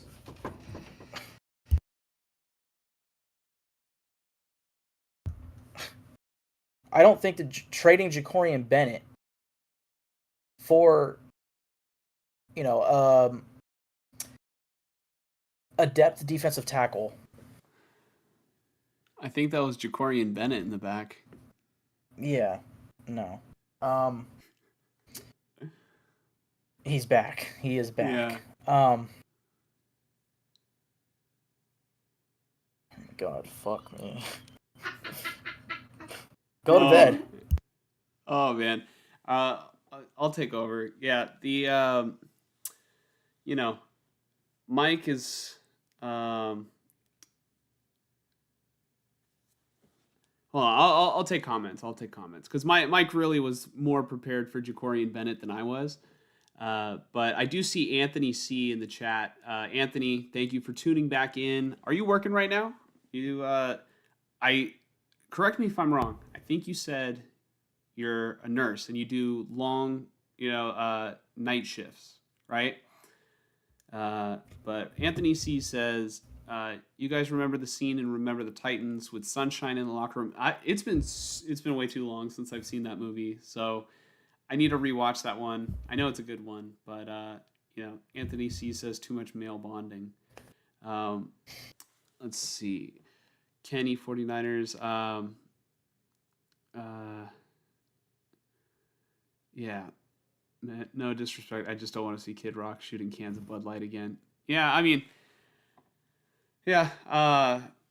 Mike, what were you saying about Jacorian Bennett? I think a lot of Raider fans are looking at Jacorian Bennett as a starter. I think a lot of NFL fans are looking at Jacorian Bennett in this trade as a starter and Thomas Booker as a depth rotational defensive lineman. And they're not completely wrong, although I think the Eagles look at Jacorian Bennett as depth with the ability to start, right? Mm-hmm. But, you compare the two, and Jacorian Bennett has far more starts to his name. But I think the key point here with the Raiders going for Thomas Booker, of all players, is that the Raiders hired Braden Hunt as their VP of player personnel this offseason, coming from the Eagles. Mm-hmm. And he is, I believe, not the only front office member that the Raiders hired from the Eagles this offseason. So they had, internal intel in their building, the Raiders, from guys who were just with the Eagles, who probably think very highly of a guy like Thomas Booker. So I think, and maybe this is just the Raider fan trying to make an optimistic viewpoint here. I think what the Raiders did was they got rid of a player that they had no place for. That was just going to be a depth player that really, at least maybe in Pete Carroll's eyes, no, not that Pete Carroll fucking hates Ja'Cory Bennett, but just Pete Carroll doesn't want to see him on the field because he doesn't fit what he expects from his defense, right? And maybe they Yeah. have issues with, maybe they didn't think that he was good at tackling or, put all his effort into tackling. I don't know. He's Or good in coverage, that's for sure. or maybe, it could just be that they kind of feel good about the young guys that they have, and they're able to get, something for Ja'Cory and Bennett right now. Like, Yep. that's another thing too. You have to think about like the roster cut downs, because like I was just mentioning earlier how I could see an avenue where the 49ers trade Juwan Jennings. Is Juwan Jennings one of their best receivers? Yes. Is Ja'Cory and Bennett one of their best corners? Yes. If the Raiders are going to cut some players that maybe they actually do like, they might not have trade value. I'm sure the Raiders would have loved to keep Ja'Cory and Bennett over a couple of these other guys, but there's just no value there. So, sometimes you just have a situation where, you're kind of projecting the roster cut downs in a couple weeks, and you have to trade a guy who's good, maybe not for the draft capital that you want, but you still want to hold on to the other guys that Mike said, the former Eagles, associates might be a little bit higher on, or a guy that maybe fits Pete Carroll's, envisioning for the defense a little bit more, because I mean, you're always going to have layover whenever there's, a new regime, right? There's Yeah. always going to be, roster turnaround whenever a new coach takes over. And, it doesn't matter how good a player is if that's not what, like for example, the 49ers had Colin Kaepernick at quarterback, right? Might not be the best example, but, the 49ers, as soon as Shanahan and Lynch came in, all right, we're getting rid of Kaepernick, and then they went to Brian Hoyer, and Brian Hoyer was much worse than Kaepernick, but Brian Hoyer I think was closer to what Shanahan wanted from a quarterback than Kaepernick would have been, and there was probably a lot of political stuff, so tied to that, which is why I don't think it's the best example, but you know, uh, you're just always going to find whenever a new coach steps in, into a brand new destination, it's just bound to happen. Navarro Yeah. Bowman a couple years ago for the Niners, they traded Navarro Bowman, and he was one of their better linebackers. Yeah. No, you're definitely spot on. And I think to that, to add to that point, just the need at defensive tackle makes it make further sense to them, to the front office, to Pete Carroll, to everybody involved for the Raiders of, well, this is a guy that some of our player personnel, heads really like, as far as like projecting in the NFL in his limited time, playing on the field in a very loaded defensive line for the Eagles, he has flashed, you know. So I don't mind it in the sense that were the Raiders going to cut Ja'Cory Bennett? No. But to get something in return for him at a position that obviously took a massive hit just like 2 weeks ago, yeah, I don't mind this trade. I don't think the world is falling. I don't think, oh, the Raiders got rid of a future All Pro. You can't say that. You can't guarantee that. Just like you can't guarantee that, oh, they just got a future All Pro. I couldn't tell you what Thomas Booker is going to be. Um, I wish the best luck to Ja'Cory Bennett. I really did enjoy him as a Raider. Um, and I certainly did have high hopes for him. So, I can see him succeeding very much so in Philadelphia because he is surrounded by talent over there. Yeah. Um, But at the end of the day, I hope Thomas Booker, becomes a starting defensive tackle for the Raiders. Period. I think I'm also willing to give Pete Carroll and John Spytek, the benefit of the doubt because one, this is their first season, and they're Yeah. turning around the Raiders from being dog shit for over the past 20 years. So I'm willing to I'm you know I'm willing to see if they have the answers, and this is just a smaller piece of the grander puzzle of fixing the Raiders. And if in a couple years it's like, well, we don't have a starting corner, we never replaced Jacorian Bennett, then yeah, I would hold it against them. But right now, I've seen crazier things in sports. Like, everybody was all up in arms when I was in middle school when the Warriors traded away Monte Ellis for Andrew Bogut, right? But the Warriors were just going in a different direction, and that turned out to be the greatest move that they ever made. I'm not saying that this is going to be the greatest move the Raiders ever made, and I'm not even calling it. Yeah, I want to be clear. I'm not even calling it a good move yet. I think I'm just waiting before I'm like, I mean, it also helps. I'm not a Raider fan, but can we at least see what happens, before we just say, oh, here we go again. The Raiders fucked up, Yeah, here we are. Spytek's first bad move. Well, you don't know that. yeah. So, So I think it's a little premature. I think it would be different too if Spytek and Pete Carroll have not won Super Bowls, but they have. So they know a little something about, Spytek wasn't the general manager, but he served on many teams, as like an assistant. So, I'm thinking that if Tom Brady is willing to trust John Spytek, I'm willing to give a little bit more patience. And Pete Carroll obviously is like a long time, successful football coach. I'm personally, as a non-fan, I'm willing to trust the process because also if the Raiders are dog shit, I don't have any dogs in the fight. yeah, and I'm gonna give them the benefit of the doubt for at least a season, um, because I can't expect playoffs year one from them. That would be ridiculous. Um, but I would say that's all that we have for Jacorian Bennett being traded Uh-huh. for Thomas Booker the fourth. So we can probably move on to the next topic. Yeah, real quick, Kenny 49ers says, have you guys done a win total for the Raiders yet? We did back in May when the schedule first dropped, right, Mike? Yeah, which obviously, I mean, May.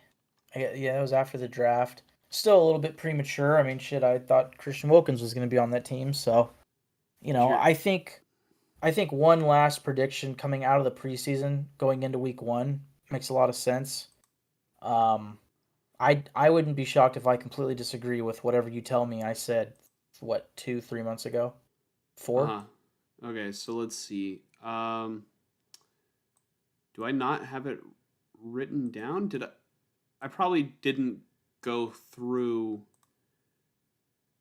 I don't have anything on our spreadsheet that we normally do every year. But I'm pretty sure we were around like 9-8 or something around there for Yeah. the Raiders. Like you can go back. We did a stream reacting to the schedule like a couple episodes. It sounds weird to say because it was months ago, but a couple episodes ago. Just look for the one that says schedule reaction, and we go through all the games. But you have to keep in mind that was our opinion of the team at the time. So Yeah. we will do another record prediction just in a couple weeks before the season starts. So Yeah, currently just not looking at the schedule, I'm probably leaning 7 to 8 wins right now. Probably mhm. more in line with 7. So, Yeah, Kenny's got the Raiders at 5 wins. I mean, I could see that. I just think that Pete Carroll, I trust him a little bit more than getting just 5 wins, but I know he had a lackluster season his final year with the Seahawks, or something like that. Uh, yeah. I don't think 5 wins is unrealistic by any means.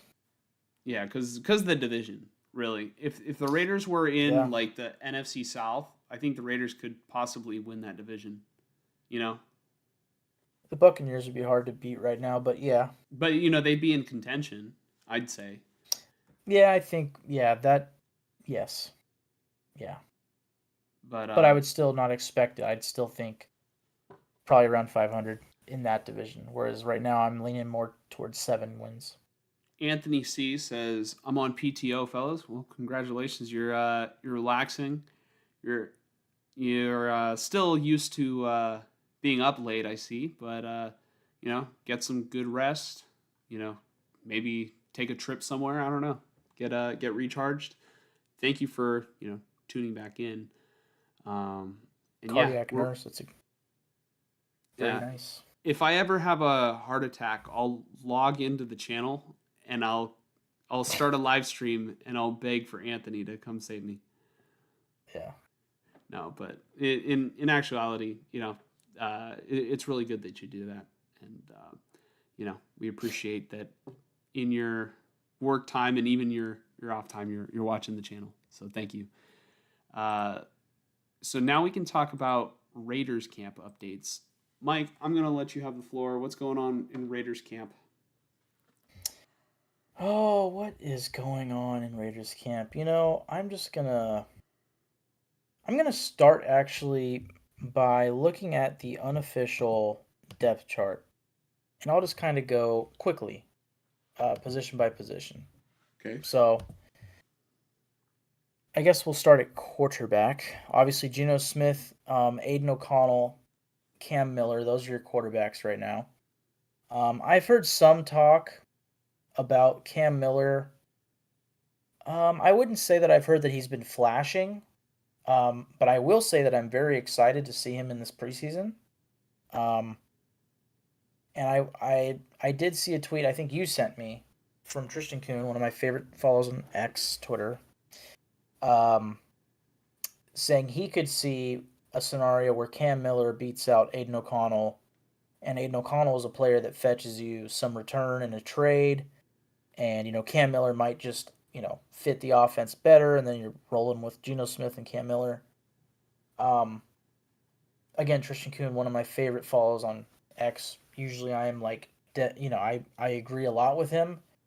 Um, Actually, I have heard that Aiden O'Connell has looked very good in preseason. I said I didn't hear much about Cam Miller. I have heard that at times Aiden O'Connell has looked really good. I don't know if I would trade him. I really don't. I mean, if you get a good enough offer, like, we drafted him in like the 5th round. If you get a 4th rounder, offered in next year's draft, like, yeah, I might take that. Because you can get a good, well, I don't know about good, but at least a solid quarterback option in the 4th round in most drafts. Um, Solid meaning developmental, think like Kirk Cousins, right? Dak Prescott. It We have depends on the seen draft class. solid. Yeah, 100%. Because I think also Connor Cook, who I could not fucking stand years ago. He might have been a 4th rounder. I'm not sure, but Real quick, uh, yeah, because this just jumped in my mind. One of my friends in high school, when the Niners were dog shit and the Raiders were actually good, like for the first time in God knows how long. He was trying to tell me, he goes, hey, we'll trade you Connor Cook. Connor Cook's hella good. He's like, we'll trade you Connor Cook, but you got to give us Joe Staley. And I'm like, you can keep yeah, him. that I'm like, yeah, that sounds like a really fair trade. And he's like, yeah, I'm just saying, Connor Cook's hella good, and like as if I even have the power to pull off this trade, but no, I mean, it. You know how sports talk is in high school, but I just you mentioning Connor Cook unlocked that memory. Go on, sorry. No, you're good. But yeah, just if you can get the right draft capital in a trade offer for O'Connell, sure, I can be entertained for a trade. But otherwise, I think having a backup quarterback is valuable, and a guy who I want to say still has 2 more years left on his deal. Um, you know, Now I think this year isn't the year to trade him. I think next year would be when he has 1 year left, right? Um, so then, of course, running back. This was an interesting one coming out of the unofficial depth chart. Obviously, Ashton Janty is the starter. They make no question about that. You know, 6 overall pick. We don't need to question that. For example, the Broncos put RJ Harvey last on their depth chart. Like that's not going to be the final depth for them. You know, they're just I think that's Sean Payton and company saying, "Hey, you got to earn it, rookie." You know, which is fine and fair. Makes a lot of sense, really. But when you draft a guy 6th overall, like people would be up in arms freaking out if Ashton Janty was listed as like the 3rd running back, you know. But what's interesting at running back is that the 2nd string running back, you want to guess the name? For the Raiders. Yeah, for the Raiders. Bear in mind we have Raheem Mostert, Sincere McCormick, Yeah. Zamir White, Chris Collier, Dylan Lobby. Who do you think is second? Okay, so my mind instantly went to Raheem Mostert, but then I remembered Sincere McCormick. I'm gonna go on a Mm-hmm. limb and say it is. It's between those two guys. I'm I'm thinking Sincere McCormick has a little bit more juice, but I'm gonna say Raheem Mostert. You are half right. The 2nd string running back is Zamir White or Raheem Mostert. Mm. That is how they have it labeled. And then apparently, I think this is saying 3rd is Sincere McCormick, which technically makes him 4th. Then Chris Collier, then Dylan Lobby at the end, which that makes sense.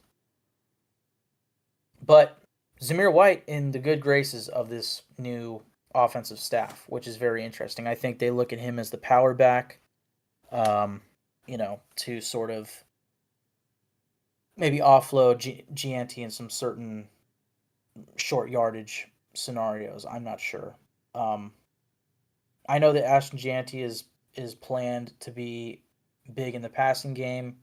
Obviously, he's going to be the workhorse back.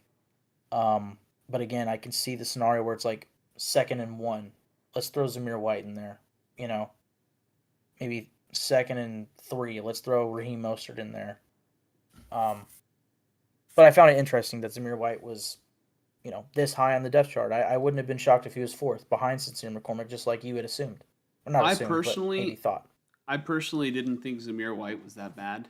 I just really think that Luke Yeah. Getsy had the entire run game, like the The, blocking assignments were just horrible. yes, 1,000%. And it didn't help that the Raiders' offense wasn't that good. I mean, the quarterback play was terrible. Like, yeah, it was not a good scenario for a running back. So, if he's flashing in this training camp and preseason, good for him. Like, I still like Zamir White. I just kind of came into this season like, man, he was so bad last year. You sign Raheem Mostert. I I still to this day wish that they had signed an undrafted free agent at running back, but they didn't. So I think those first 4 names are gonna be the guys. It's gonna be Janty, Zamir White, Raheem Mostert, and Sincere McCormick, unless God, somebody Mike. gets cut later. Huh? God. How did you watch football last year, dude? How did you watch Raider football last year? Like, I'm just I thinking about like, all right, I well, you didn't can't run the always. ball because the line doesn't know how to block. It's not that they can't; they just they don't understand the assignments because for whatever reason Luke Getsy can't make them make sense.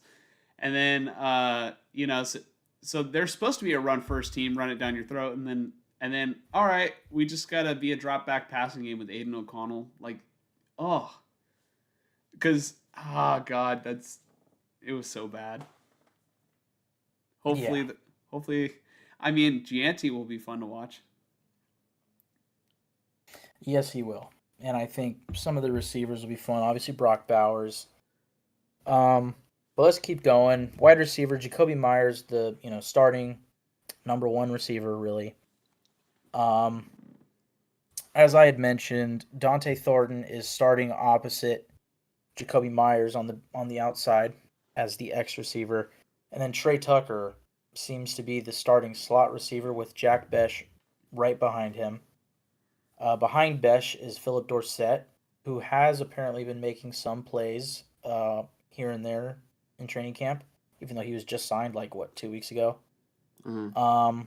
And then Seth Williams, Kwan Baker, Alec Bashman is behind Jacoby Myers on the depth chart. He's probably a name to look out for to make the team. And then Tommy Mellott behind him. I haven't heard a single thing. I have not heard a single thing about Tommy Mellott. A little underwhelming considering he's a guy who played quarterback in college, making the transition to wide receiver. I would project him to be a practice squad player, you know. Um, Makes sense. I mean, he would probably be the best simulation that they can get of, you know, somebody who is, uh, a mobile quarterback. mobile quarterback. Yeah, yeah, yeah. Yeah, 1,000%. Um, Or if and they then want to behind game plan Dante, against Terrell Pryor. yeah, might as well. Behind Dante Thornton is Colin Johnson, Justin Shorter, who was originally signed as a tight end, Cedric Jackson, and Katron Jackson Jr. Uh, Offensive tackle Colton Miller, and then behind him is Charles Grant ahead of Dalton Wagner, which I found kind of interesting. Right tackle DJ Glaze, Thayer Munford, Parker Clements. Not really anything interesting there. Um, Before I get into the center and guard positions on offense, I want to go tight end. Brock Bowers, no shit. Michael Mayer might be one of the stars of training camp, um, according to every day's reporting. It's like every day he's catching a touchdown. I would love it if he breaks out this year. To go with Brock Bowers, like I not saying this is what it's gonna be. It's not gonna be this, but I remember the days of Gronkowski and Aaron Hernandez, Hernandez. Yeah. and that shit was fun to watch. Um, if you can have two dynamic tight ends out there with a guy like Jacoby Myers, a speedy guy like Trey Tucker, an all-around toolsy guy like Jack Besh, in my opinion, and a speed vertical threat in Dante Thornton, like you've got weapons. Oh, and by the way, Ashton Janty, you got some offensive weapons. I'm just wondering how is the offensive line going to perform, which gets me to guard and center. Left guard, Dylan Parham is listed as the starting left guard. Caleb Rogers, the fourth rounder, right behind him, or third, I guess late third rounder behind him. Gottlieb Ayadez, fuck that last name, couldn't tell you. And then Yep, don't know that Antonio player. Mafi. Yeah, never heard of him. Sorry. Hope he doesn't make the team. Yeah, Ayedzi. It wasn't that hard. Gottlieb Ayedzi. Apologies. And then Antonio Mafi behind them at left guard. Center. This is where it gets interesting. The starting center, you would think, is Jackson Powers Johnson. Remember 1 or 2 pods ago, I was talking about how, Powers Johnson has introduced himself to his teammates, and he's labeled himself as the center. Yep. Well, he's listed as guard/center on like Raiders.com, but he has introduced himself to everybody. He was on a video where he was pretending to be a tour guide at the stadium. And when he revealed himself, he told all the fans, I am the Raiders starting center, Jackson Powers Johnson. He introduced himself to Geno Smith and Ashton Janty, I'm your center. Well, the starting center on this depth chart is Jordan Meredith. And Jackson Powers Johnson or Alex Kappa is the starting right guard. I think there's a lot going on here, but it's not as big of a deal as you might think, maybe. There's a part of me that wonders if the coaching staff is like putting him in his place, like, hey, that was last year, if you're going to be a part of this team, you need to be able to do whatever we need you to do. You can't just, like last year, he told Antonio Pierce, somebody went down, whoever was the center to start the season went down, and Jackson Powers Johnson was starting at like left guard. And he told Antonio Pierce, fuck that, I'm a center, I'll go in for him. And Antonio Pierce was like, oh, okay, go right ahead. I could see where a head coach like Pete Carroll, and I mean his son is the offensive line coach. This coaching staff, maybe Chip Kelly, goes, yeah, that's not going to fly with us. You don't tell us coaches who you are or what you are and aren't going to do on the field. If we need you at left guard, you're going to play fucking left guard. I could see that.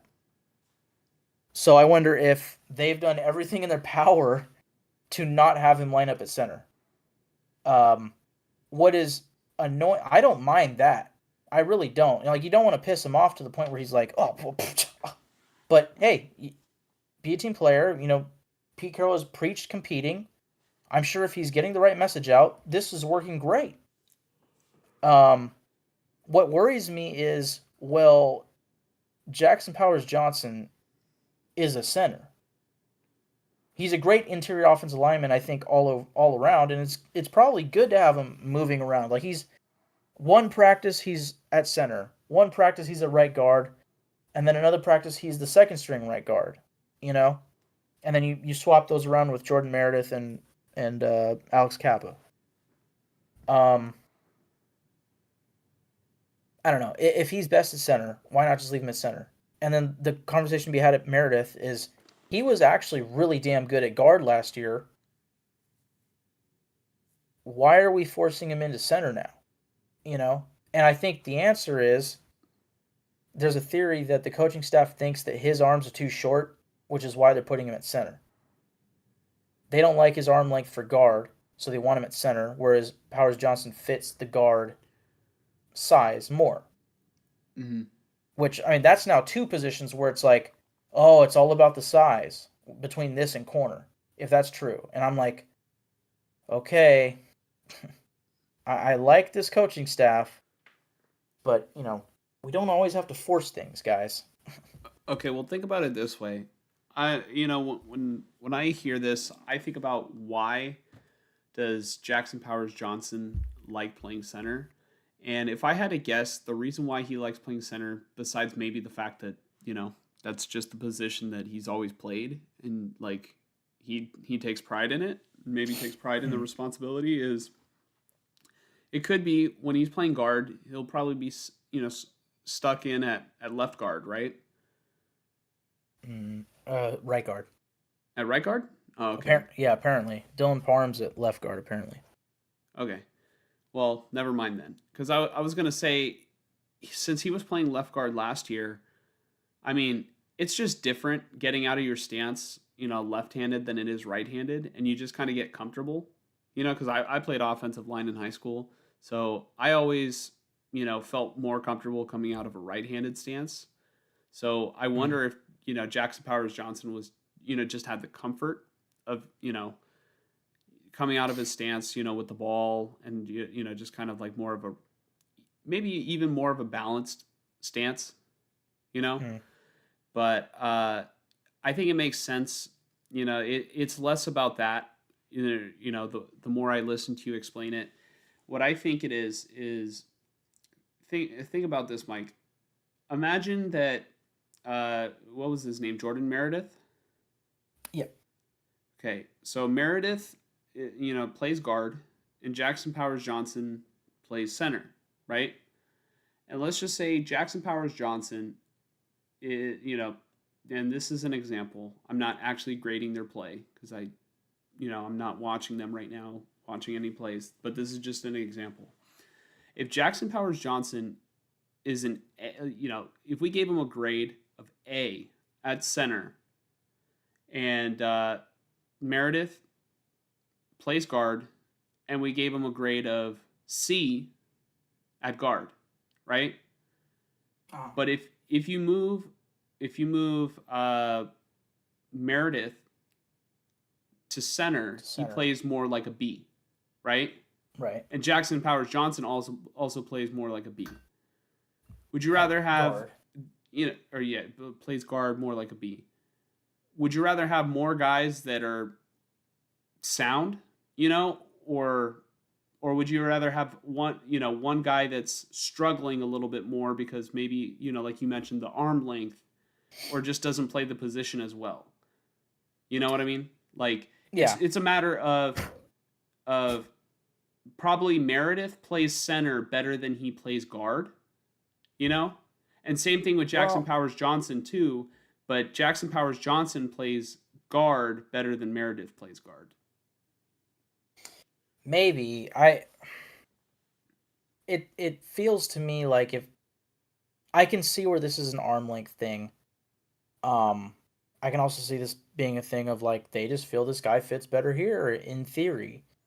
I'm pretty sure Jordan Meredith came in as like an undrafted free agent. I could be wrong here.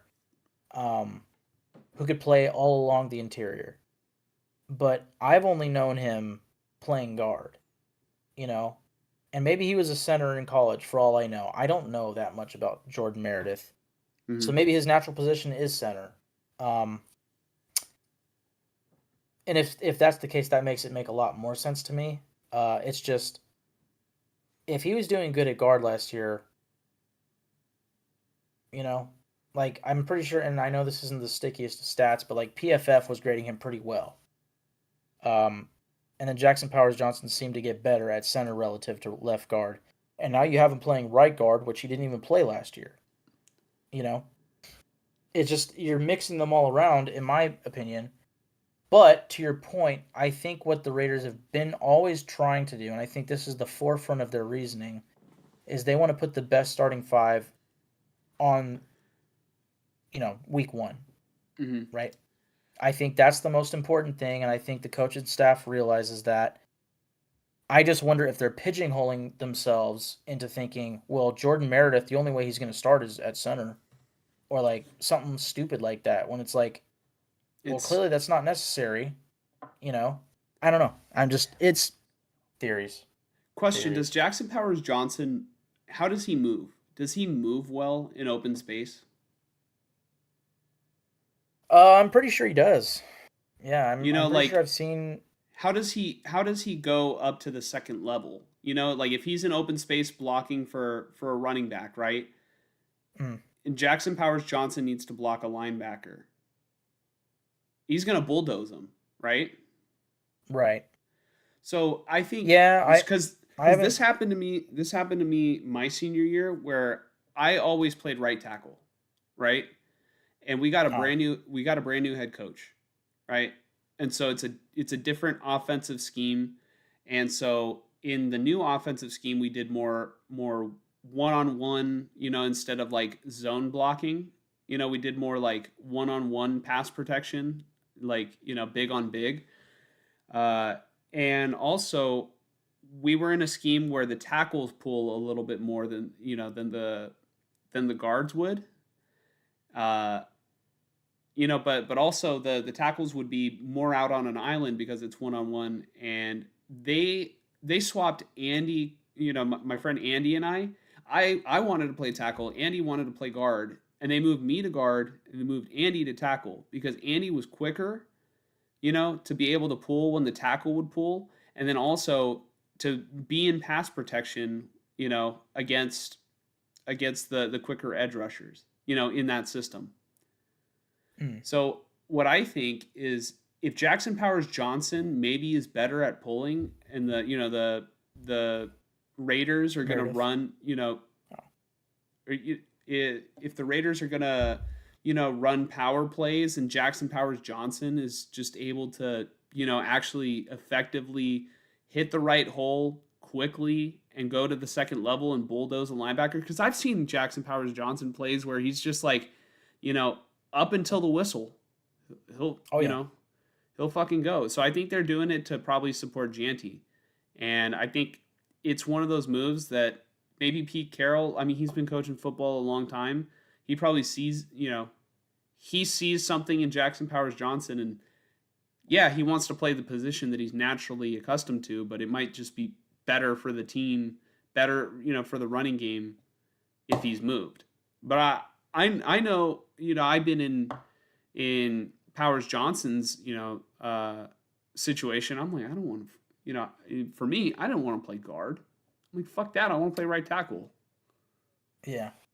Yeah, actually I think you're probably very much onto um it. Yeah. Um Because I also found it funny that Dylan Parham, he rarely, if at all, got much play at center in training camp. When going into training camp, the conversation was, yeah, the three of them will battle it out for those three positions, along with Alex Kappa, left guard, center, right guard. Yeah. Um, so I just wonder if they feel, like you said, Dylan Parham and Jackson Powers Johnson are more well equipped to do some of that pulling and blocking in space versus Jordan Meredith. I could Yeah, see that. because I mean, almost it's kind of rare. I feel like for the center to be pulling a lot, and if Hmm. Jackson Powers Johnson just moves better, like there's Right. more that you can do. Yeah. And maybe if they plan on running more to the right, because I want to say DJ Glaze. No, shit. I want to say DJ Glaze was a really good run blocker, more so than pass blocker, but I could be completely wrong. It might be he's a really good pass blocker, not such a good run blocker.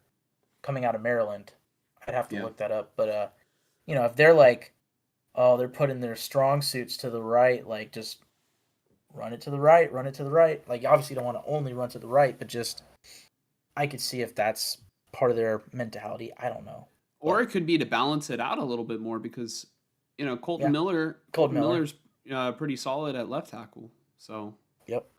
it Yeah. could be a combination of things where maybe it just makes a little bit more sense to have Jackson Powers Johnson playing there. Like you know Bill Walsh used to always move players out of position, you know, and Yeah. I think what Richard Sherman used to play wide receiver and Jim Harbaugh turned him into a corner. Sometimes coaches just see something. Yeah. Yeah. Um, Speaking of corners, we'll move on to defense. Um, I'll just go top down. So starting with Max Crosby, defensive end. Right behind him, Tyree Wilson. Oh, you know what? Sorry. Guard. Left guard. No, right guard. Jared Huford, and then Laki Tossi.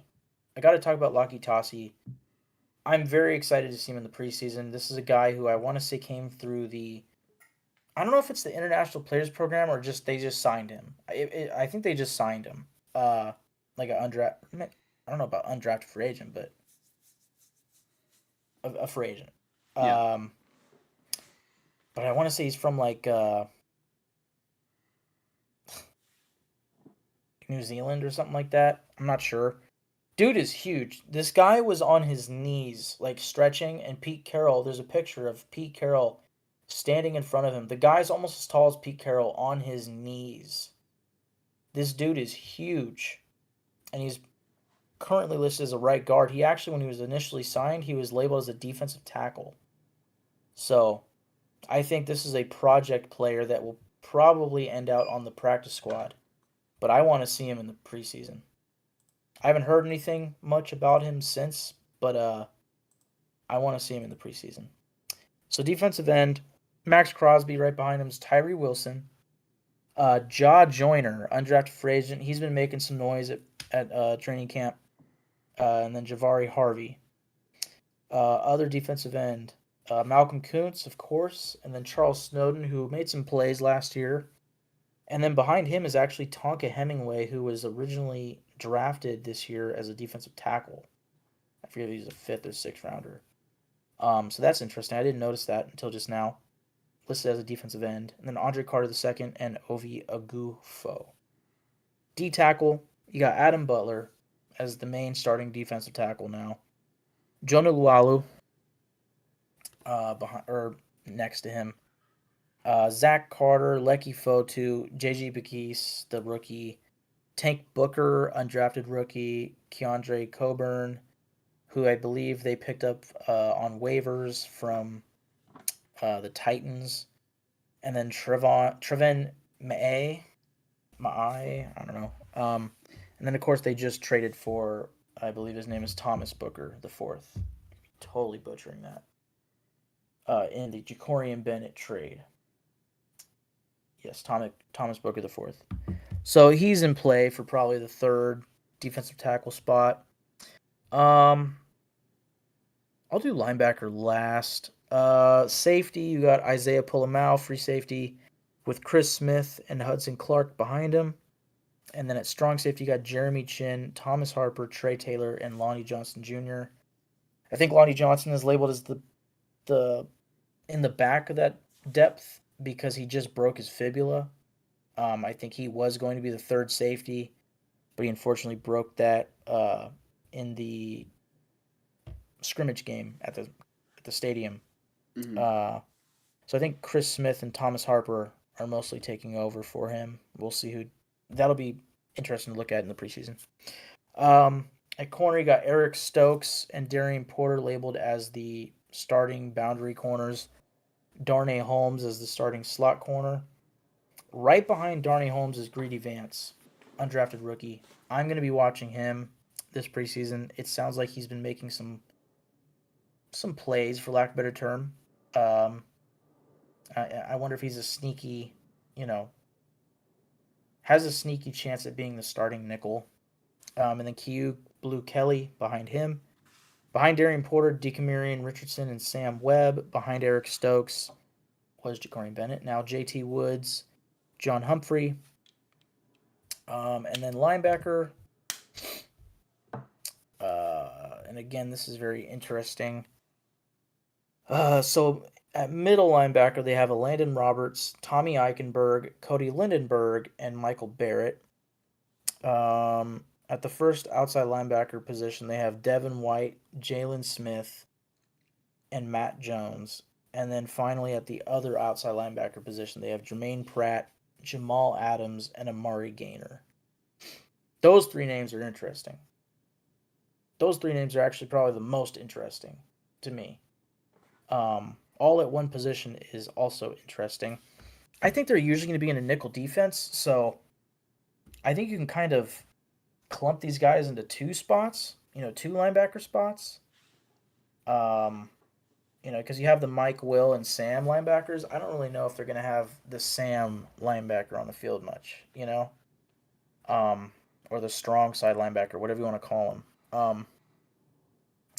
Usually it's going to be the inside linebacker and the weak side, or Mike and Will, whatever. I think on running downs, it's going to be a Landon Roberts on the inside. And on pass rushing downs, I guess it depends on if you want somebody in coverage or somebody blitzing. If you want somebody blitzing, put Jamal Adams in. You want somebody covering, put Jermaine Pratt in, right? I've heard good things from Pete Carroll about Devin White. I haven't heard much else at linebacker, though. I haven't heard about, Eichenberg or Lindenberg, showing out, or Amari Gaynor. So this preseason will be big for them. And I think that's it. They got Trey Tucker as the kick and punt returner. Yeah. I don't think any other players, are to be noted. Let's see. Because I got Greedy Vance, Jaw Joyner, Philip Dorsett. Yeah, I'd say those. Oh, Darian Porter. Darian Porter has been having a great camp. Darian Porter has absolutely been having a great camp. And it shows because he's a rookie who is labeled as a starter day one. Mm-hmm. So, that would be my last note.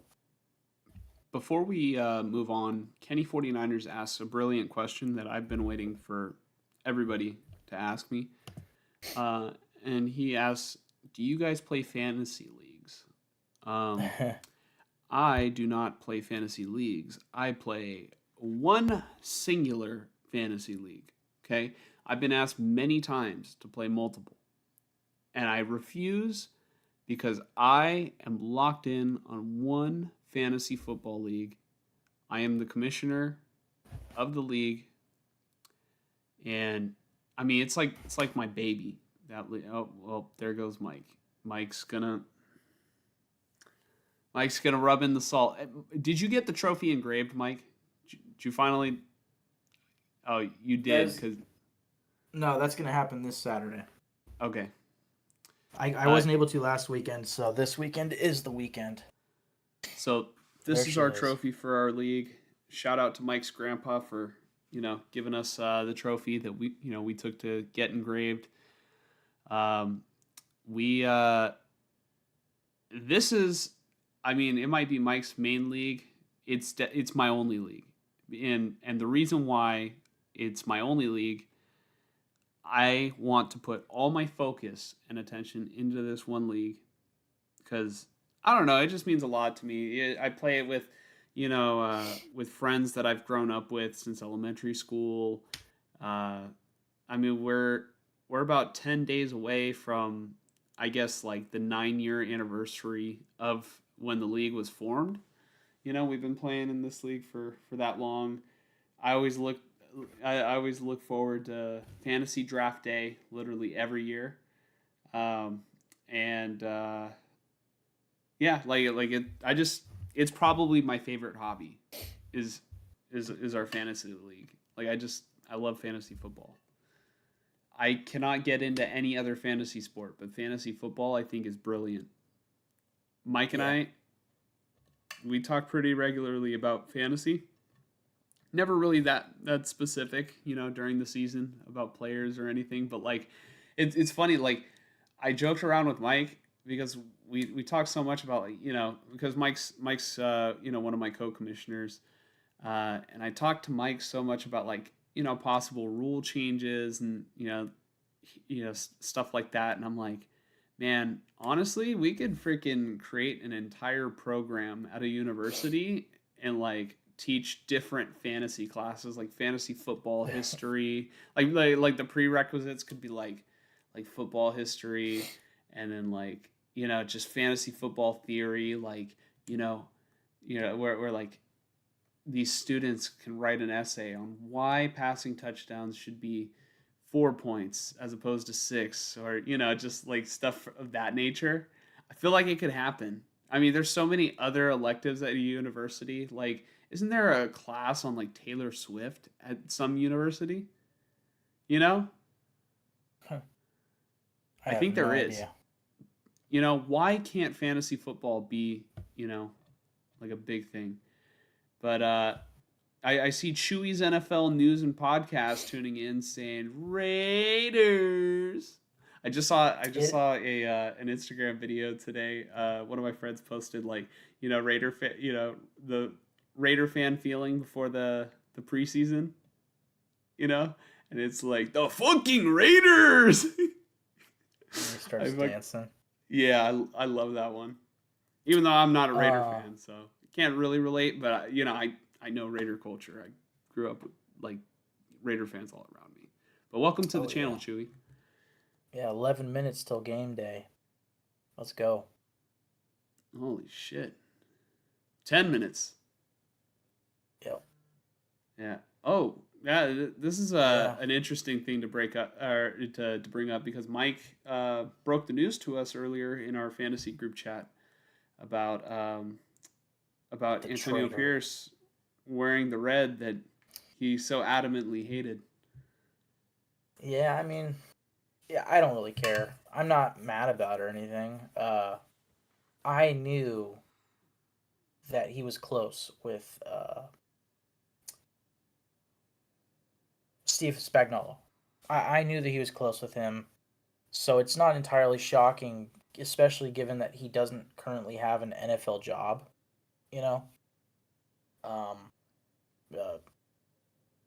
Antonio Pierce.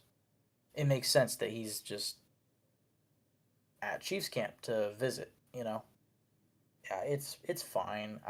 It's if anything, it's just weird that he's wearing Chiefs gear. But it's not like he's gonna roll in there wearing Raider gear anymore.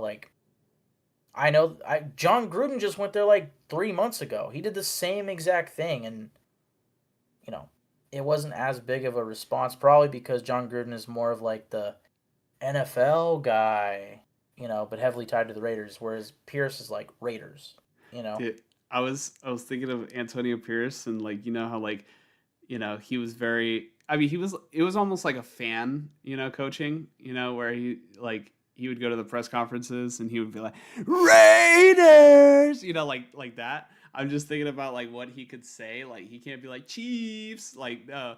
But I was I thought of this. He could be like Taylor, like freaking Swift. That would make Kelsey feel awesome. Yeah, and I think we Um, lost all our viewers after that because that was really bad. I do want to note Kenny 49ers saying he's been in a league since 2001. That's awesome. That is Um, awesome. I remember We're being a heading young into kid. Yeah, I remember being a young kid and going with my dad to his friend's house for their in-person fantasy drafts that they all did on paper. They didn't have all laptops to walk in and do a virtual draft together on like we do. Like they came in and they highlighted their fucking players, and I'm sure Kenny 49ers can probably explain better than me, but they would just take turns, probably do a fucking hand timer and be like, all right, Jimmy, you're on the clock, 2 minutes. And then finally, off his paper, after he's highlighted and cut out every single player that's been drafted so far, be like, well, I guess I'm gonna take Jerry Porter with my, sixth round pick. And then everybody crosses out Jerry Porter, and then later the commissioner puts all the teams in manually, you know. hmm But I remember that vaguely as a kid. And now I'm actually in a league with a lot of his friends, which is cool. So to yeah. answer Kenny 49ers question, you said you only do one league. I'm currently on track for 6 leagues this year. That's just too And much. It's just too much. yeah, I mean, three of them are Dynasty, and then wait, See, there's a beauty of focusing, I think, on just one team because that way I don't get sidetracked with, oh, well, in this league, I need this to happen. In this league, I need this to happen. Because why would I want to play in a league if I don't like fully care about it? And that's why I'm yeah, like, if my team is dog shit, I'm gonna be like mentally ill for the whole year. But I want to experience that. You know what I mean? I don't want to be like, well, this team is dog shit, but at least this team is doing pretty good, and I might win the championship in that league that I don't exactly care as much about. But I mean, all right, you going back to like the whole fantasy thing of going with your dad, to the in person drafts, like as soon as we started doing in person drafts for our league, it's it's so much better. Like there's just something amazing about it. It's like a holiday. You get to oh see yeah, all your friends. Everybody's shit talking each other. There's plenty of good beverages if you know what I mean. It's just a great yeah, time. And yeah, you know, that's my Christmas, dude. That's my Christmas every year. yeah. No, it's one of the top 3 days of the year for me for sure. Um, yeah, it might be 5 leagues apparently. I think if I had a coworkers league, it'd be 6, but I don't want to do a coworkers league because I couldn't give less of a fuck. Um, but 3 of my leagues are dynasty, which is part of the reason why I'm okay with having so many is just because I can just kind of set it and forget it and not be so like, okay, every week got to do waivers and blah blah blah. Like dynasty, there's no waivers like that. It's like the teams are pretty set in stone. And just weekly, just set the starters. Check them on Sunday morning or whatever.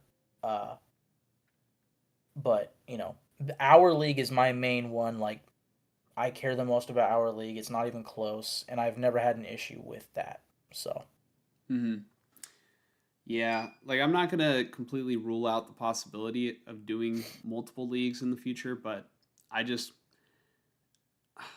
my one team in this league is my baby. You know what mm, I mean? yep, And like, I could see where like maybe my dad's side of the family wants to do like a league or something. And then I'm like, yeah, well, I guess I'll do that, just for fun or whatever. But this league right here, I want everybody in our league to know. I give it my all. And whenever you guys beat me, which Mike did this past year, it's a real it's a real accomplishment. And you should feel proud. Honestly. Michael, you should feel proud of yourself. yeah, I do. I mean, this thing's heavy. This thing is not light. Yeah, it's brass. Yeah, man. Yeah. Kenny 49ers says we do a live stream of the drafts. I need to subscribe to Kenny 49ers. I need to see what this is all about. Yeah. Yeah. Kenny 49ers, after this, I'm gonna. You know I'm gonna. what? That'd be fun. I mean, maybe we can't put what we say all the time on YouTube or whatever at our draft, but Why not? I don't know if What do we everybody. say? No, I'm just No, kidding. I don't think we actually say anything terrible. It's just I don't know if everybody would be comfortable with being put on the internet or anything like that. So, but it would be funny. It would be cool to be able to like vlog it, even if you don't put it on the internet. You know? It would. I would love to like create a video and like splice it up, and it's like just a video of like every draft. The vibe. I would kill. I would kill to have video of the 2023 draft. Oh Tyler walks God. in, spills his matcha, and then Yeah, that Renee draft, got man. Renee got drunk in the middle of the draft and like freaking Oh. he passed out. Like, oh man, that like I would watch that video probably every day for the rest of my life because I will never not think about that and not laugh. I would just love to just like replay Lamar, Josh Jacobs for Lamar, Yeah, that anyone for was. Lamar. You know what? I was texting Enrique the other day, and you know what Enrique told me? No. Because he was asking about like just confirming the draft date, and I just wanted to make sure the draft date wouldn't be an issue for him, and I asked him, I go, "Are you excited?" And he goes, "Yes, sir. LOL. Excited to see Renee get drunk." Renee Well, didn't you even know get what? drunk last year. It Yeah, was it no, was actually you. they all They missed left. out on me. Yeah, they missed the party. Yeah. So, yeah, man. We'll see. I mean, we want to do a little earlier this year. Maybe they will see somebody getting shit faced.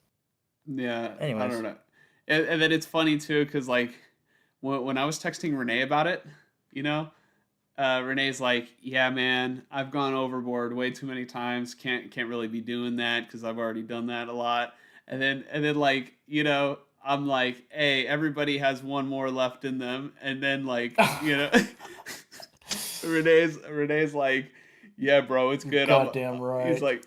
like it almost seems like he's looking forward to going ham now, like as if I Yeah. convinced him. Like, yeah, you know what? That's exactly what I needed to hear. Like, Yeah.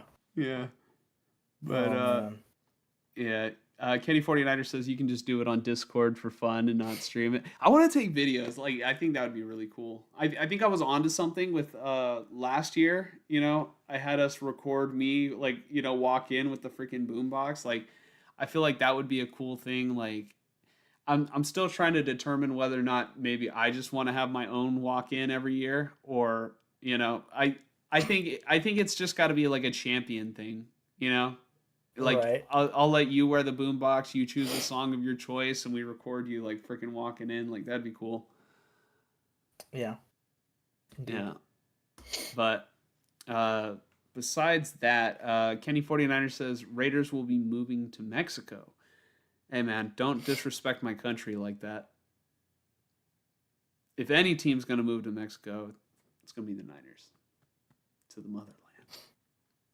Honestly, if the Niners could move anywhere, can they fucking move back to San Francisco, please? Like, Great America is not even gonna be there anymore. Like, it's Great America was the only reason to go to Santa Clara, besides now Levi Stadium. It would be really nice if they built a brand new stadium in San Francisco eventually. But Yeah. Chewy's NFL News and Podcast says new regime. He has no intel on this new team. Yeah, and then I mean, really, most of the intel you can get like from your scouts just watching tape anyway. Besides like calls, but yeah, he was. It's not like a John Gruden situation where like you know Gruden gets traded in the middle of the season and the Raiders didn't change any of their play calls, and then the Buccaneers knew what play the Raiders were going to run before, like, you know, they were quicker to it, than the Raiders were. Can I get a little mic check, Mike? Yo. Okay, perfect. Because my one of my AirPods died, so I put it back into charge, and then I did the switch. But I guess we can move on. So, For Mike, sure. you've got it's funny. I don't know if you did this on purpose, but this entire time throughout the duration of this podcast, you have had Seahawks colors in the background. Did you do that on purpose for Seahawks week? I did. Yeah. All right, let's I talk about it. tried to. Raiders versus Seahawks. I try, or at least I want to try to, like do the opposing team's colors when the Raiders are facing them, but like certain colors completely change the color of my face and I don't like it. So like all green. Oh, and now it's not going to do it. That's fucking great. Okay, well, terrible example. But certain colors, I swear, make my face like hella red. I don't think purple does. Let's see, orange. No, I look great. Teal. Oh, you There it turned is. You see yeah, that? a little bit. Yeah, I swear green did it earlier. Like before the pod started, I was looking at green. I was like, dude, I'm like beat red. Yeah. Um, but anyways, You're like, yeah, everybody says I'm the greatest on this podcast. that'd be if I was orange.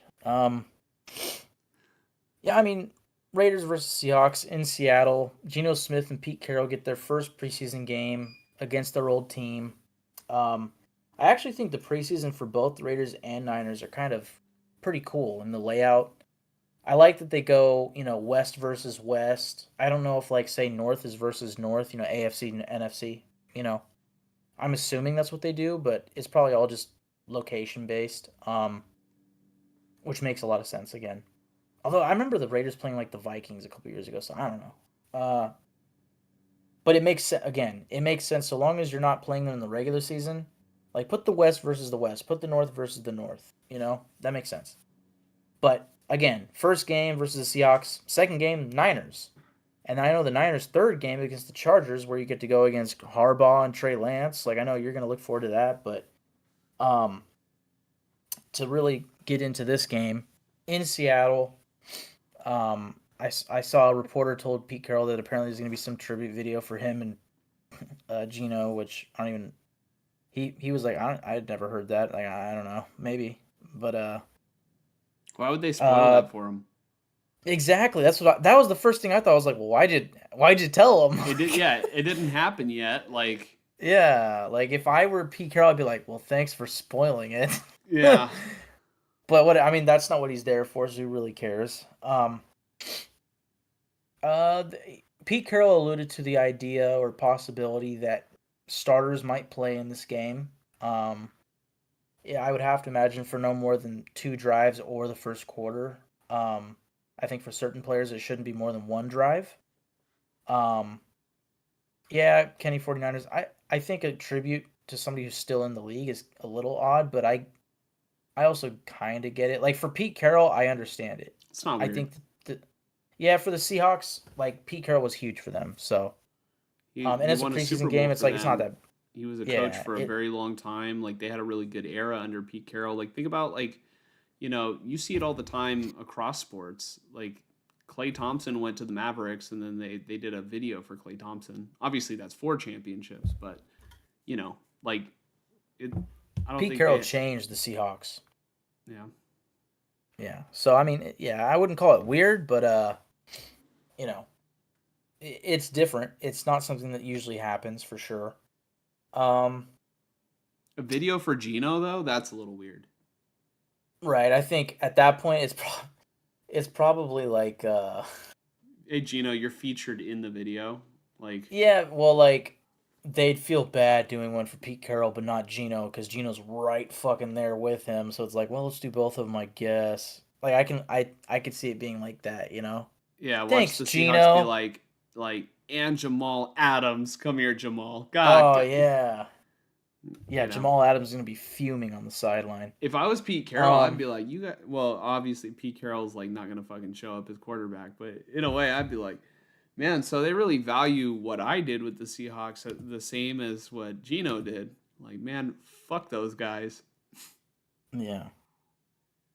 Well, I'll put it this way: if the starters are playing, which I'd have to imagine certain ones will definitely play, if not for an extended time, like say Dante Thornton, like he's a rookie. I would play him for like at least the first quarter. Um, I don't think you play Colton Miller. that seems silly. But if they want to really, develop the camaraderie of this offensive line, okay, I guess. But I wouldn't risk the newly signed guy in the first game of the preseason. I wouldn't do it. But Jordan Meredith and Jackson Powers Johnson battling out for those two, center and guard spots. Yeah, play them. Brock Bowers, not a chance. I would not play him. But I could see it for one drive. Same goes for Ashton Janty. But he's a rookie, so I would play him. I actually would play him for one drive. I would not play him for any more than one drive because I know how integral he is to this offense, to this team. Um, and the same goes for Geno Smith. Like, give him a drive. If they do a good job, they get down the field, pull him. You're done for the day. Jacoby Myers, I don't need to see him in there, but if they want to have him in there because Geno's in there, fine.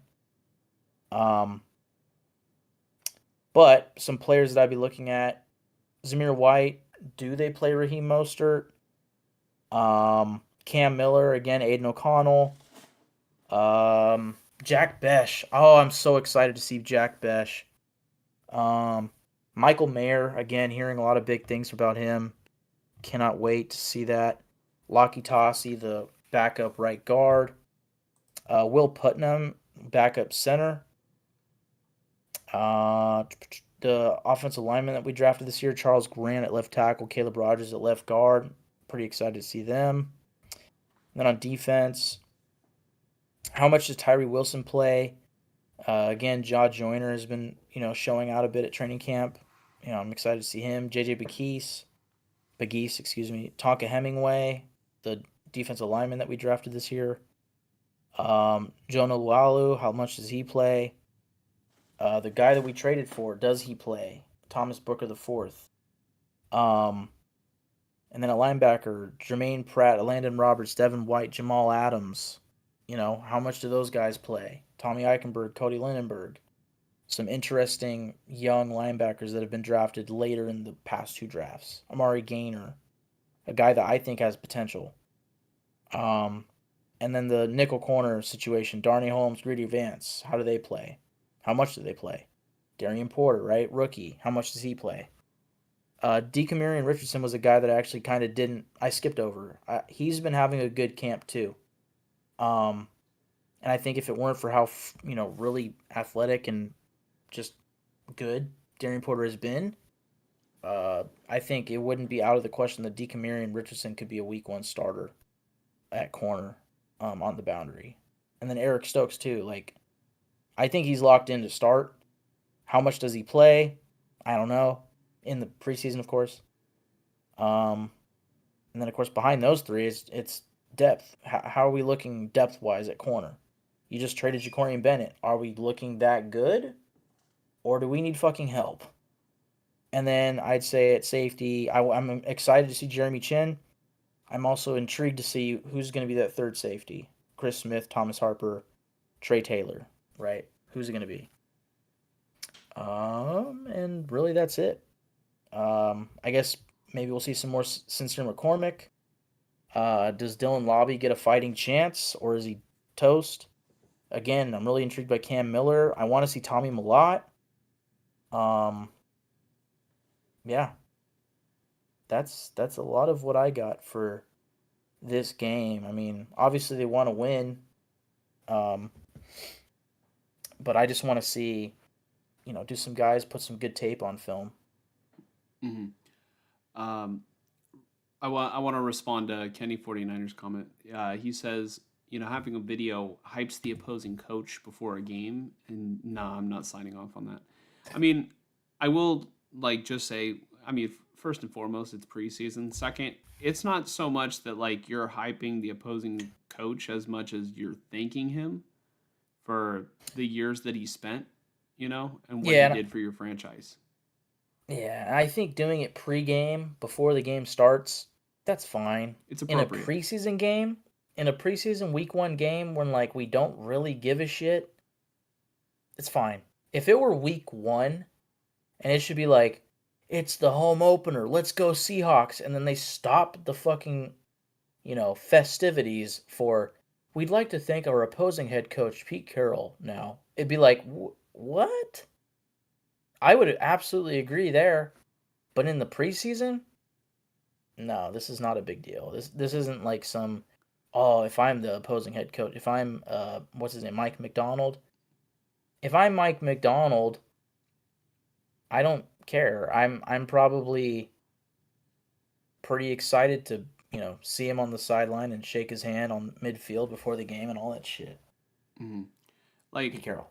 I guess I just don't find it that weird because I've seen it before of like Bruce Bochy getting a video when he's the coach of the Rangers facing against the Giants. And Bruce Bochy, I think, like, kind of in a similar scenario to Pete Carroll, where, like, Bochy retired, Pete Carroll retired. They were kind of forced out by the team, because maybe they felt that the glory days were kind of behind them. Mike, if I'm you, I'm hoping that Pete Carroll takes the Bruce Bochy trajectory, because in Bruce Bochy's first year as the coach of the Rangers, his first year back coaching, he won a World Series with the Rangers. God, what would you give for Pete Carroll in his first year to win a Super Bowl with the Raiders? I think, honestly, like, I you would would I would get a tattoo of Pete Carroll. really. Like I still need to get punched by you at some Yeah, point. yeah. I was thinking about that Um the other day. yeah, I was too. Um I guess on camera, Yeah, but I am not holding back. If Pete Carroll won a Super Bowl with the Raiders this year, you could pick the spot. Other than my face, I would get Pete Carroll tattooed on my body. I don't give a fuck. on your left ass cheek. Absolutely. That's probably the best case scenario. Yeah, I mean, until I'm, dropping my pants in front of some person. I don't know. yeah, Girl. yeah, No. Yeah. yeah. Okay. Yeah. All right. Yeah. You know what? Yeah, Doc. It's Pete Carroll. Yeah, Pete Carroll with two middle fingers, like in a Raider hat. Oh. But what's it Yeah. called? Kenny 49ers said, I'd be screaming, run the damn ball, Pete. Dude, what if the video isn't like a tribute? It's like a public humiliation of, like, what Marshawn Lynch talking about, I went up to his face and I hit him with the biggest like fucking like laughed in his face. Like, what if that's what the video is? Obviously it's not. But, like, you know, could you imagine a world where it's like whenever an opposing coach like comes in, you just try to rattle them. Like, imagine the 49ers play the Chargers and, like, fucking Jim Harbaugh comes in and they play like they play Kyle Williams as fucking the fumbles and like the ball bouncing off, and then, like, Crabtree's fade in the end zone that, like, went just beyond the finger. Like just imagine if, like, the crews at the stadiums just forget being classy. We're gonna fuck Yeah. with the opposing team, like, big time. Let's take us Like, back to the 70s. what would be some good ones? Like every time Kirk Cousins plays like a Monday night football game, they just show, like, oh, Kirk Cousins record, and then, like, the betting line that he's gonna lose another one. You know what I mean? Like, just, like, have that freaking, like, big on the stadium. Like, we'd like to direct your attention to the scoreboard. Kirk, this should be a victory. Would you like to purchase a 50-50 raffle ticket? In order, like, fucking, not 50-50 raffle. Like, it has nothing to do with it. But you get what I mean. But Kenny 49ers, I love this comment. He says, Pete can have a bobblehead night, but that's where I draw the line. I was just imagining a Pete Carroll bobblehead, and imagine a Pete Carroll bobblehead where the head stays still, but the jaw is the one that bobbles. That'd be great, actually. That would be crazy good. That'd be sick. Or a Pete Carroll nutcracker. Yeah. Oh, yeah. That would make sense too. I guess have a dinner for him, honor the heck out of him. But if it's on TV, hell no to the no. I'd show low lights of the team we were playing. Yeah, I that's exactly my point. But Mike, we are ready to move on, right? Indeed. Final topic of the day, the one oh, he comes with him. The one that I think Kenny 49ers has been waiting for, unless I think Kenny 49ers was here like at the beginning of the show, so he caught most of the 49ers stuff, but I just kind of quickly want to gloss over some things that I'm going to be looking for, between the 49ers and Broncos. Uh, Obviously, the 49ers and Broncos play a little bit later this week. Like we're not doing a direct preview. Like I was gonna say, Mike, when we did the Raiders topic, have we ever done a preview to a game technically the same day of the game? This is the first time in podcast history. Kenny 49ers witnessed it. Okay, there's a first for everything in life. All right. At least in our podcast history. Yeah, but 49ers versus Broncos, the most substantial stuff will come, from the joint practice tomorrow, with the Broncos. But in this topic, I think we're gonna, focus mainly on the preseason game. I definitely want to see, clips from training camp and hear the reports of how the receivers are doing against the good secondary that that the Broncos have against Patrick Surtain, how they do against Bo Nix and that kind of stuff. So we're gonna find out. I think the joint practice is tomorrow, but the game that we're gonna be talking about in this topic, they play Saturday night at Levi Stadium. I want to say it's at 5 something, like maybe 5:30, which I'm excited for. It's been a while since I've seen some 49er football and been excited for it. The last game I saw was, just all right, let's try and get better draft capital. The game doesn't matter. We're not making the playoffs. You know what I'm talking about, Mike. You know firsthand that feeling. Oh, yeah. All too well. But here's what I will be looking for. So since I don't expect the starters, to really play, I mean, if they do, how will it look altogether? I want to see. I just want to see how it looks. Because it's a new year. Is it gonna be fluid?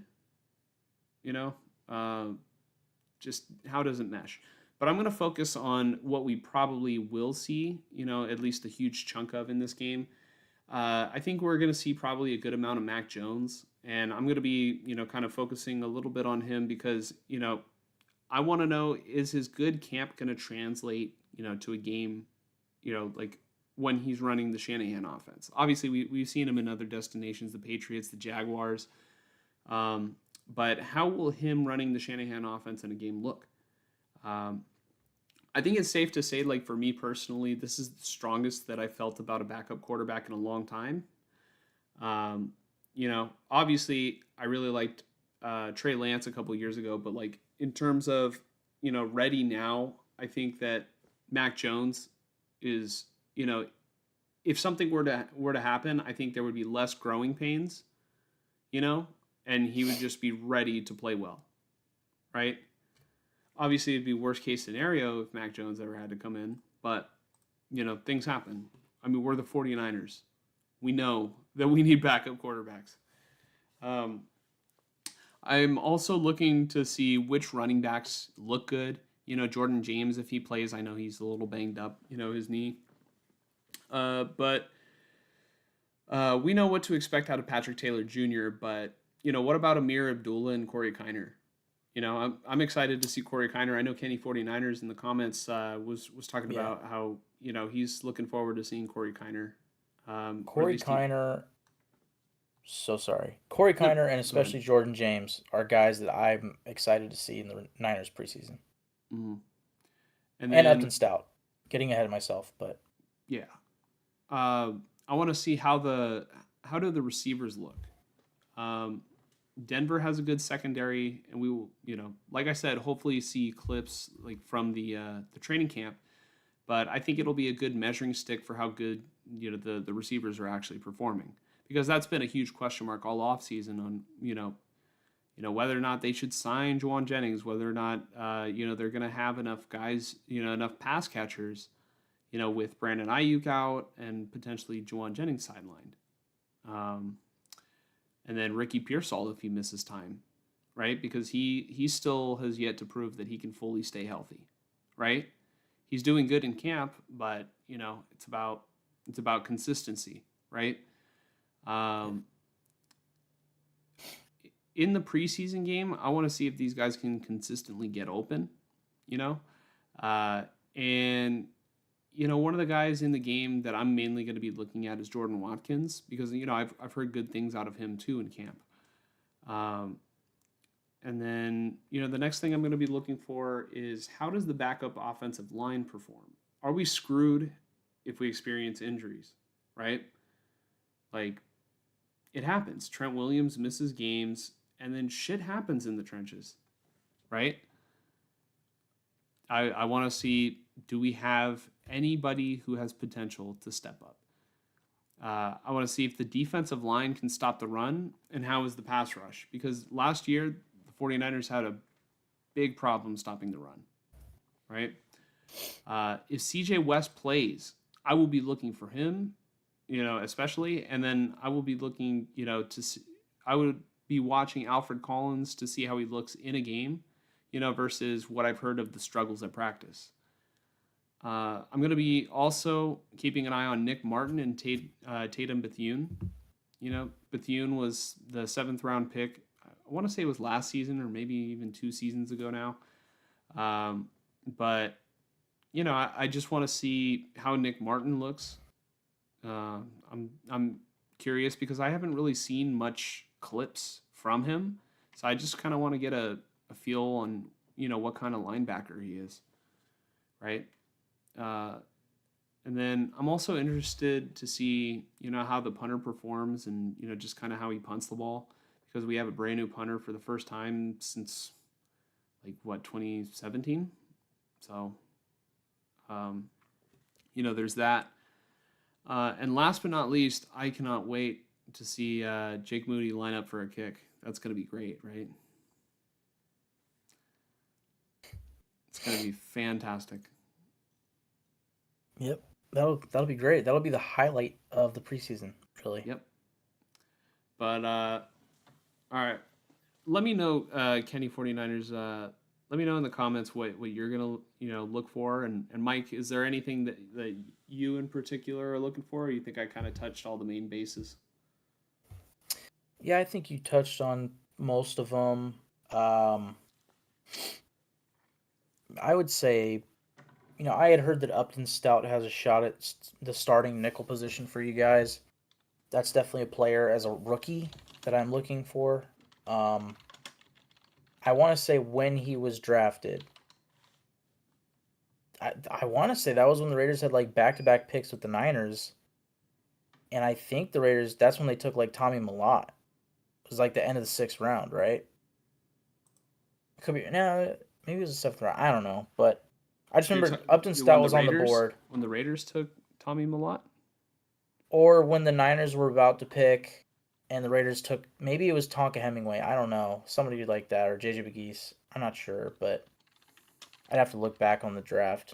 But I want to say we had a pick, and then the Niners were right soon after, maybe within 4 picks, and then they ended up taking Upton Stout. And I was sitting there we kind of need a nickel corner, Upton Stout, blah, blah, blah, blah, blah. And then now here we are, and Upton Stout might start for the Niners. I'm like, damn. Upton Stout was in the 3rd round. He was pick number 100. Oh, fuck me. Never mind. I'm thinking of the wrong guy. Of, Marquez Siegel?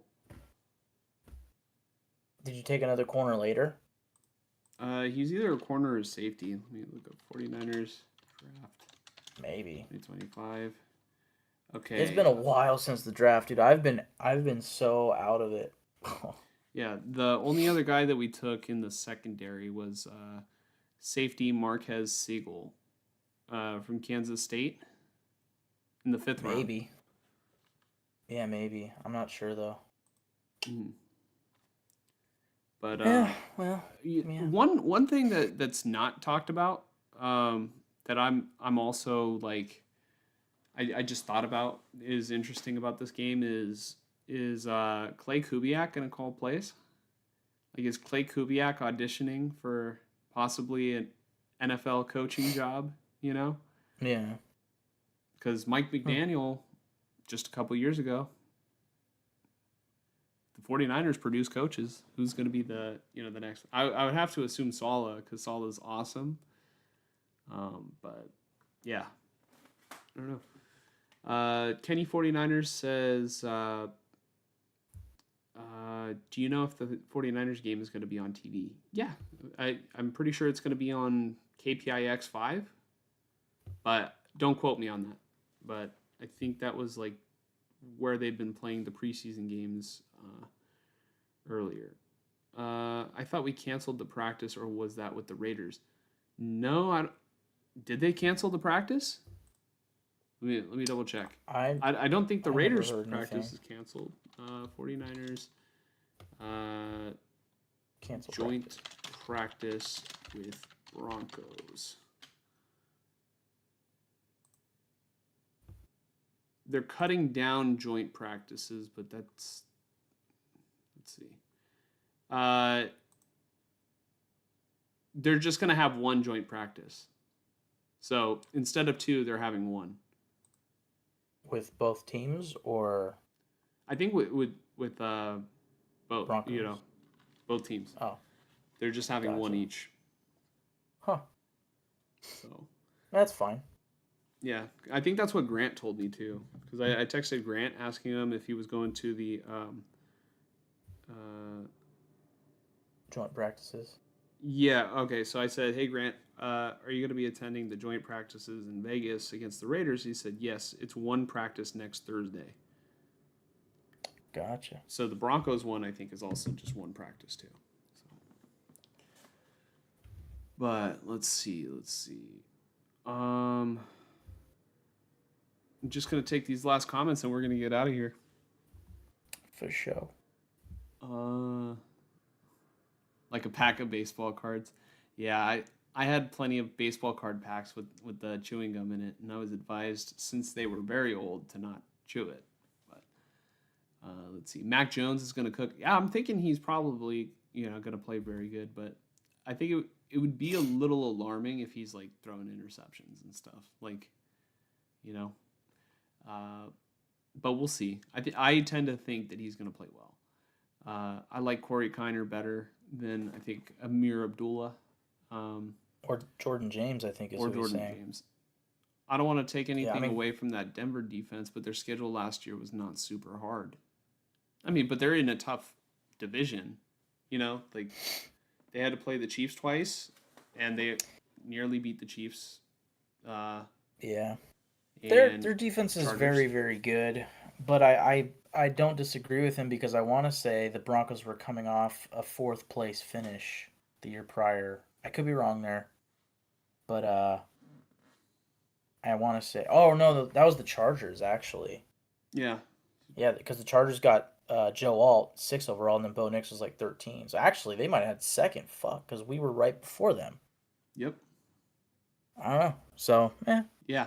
Remember, it was the final game of the season, and the Raiders beat the living snot out of the Broncos.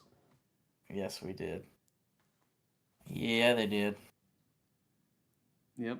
Let's Oh, wait, see. no. Yeah. Sorry, we picked after the Broncos because it was Bo Nix, then Bowers. So yes, we were the second place team that year. Yep. Because Wow. you guys beat the shit out of the Broncos in the final week of the Right. season, Yeah. which was Okay. stupid.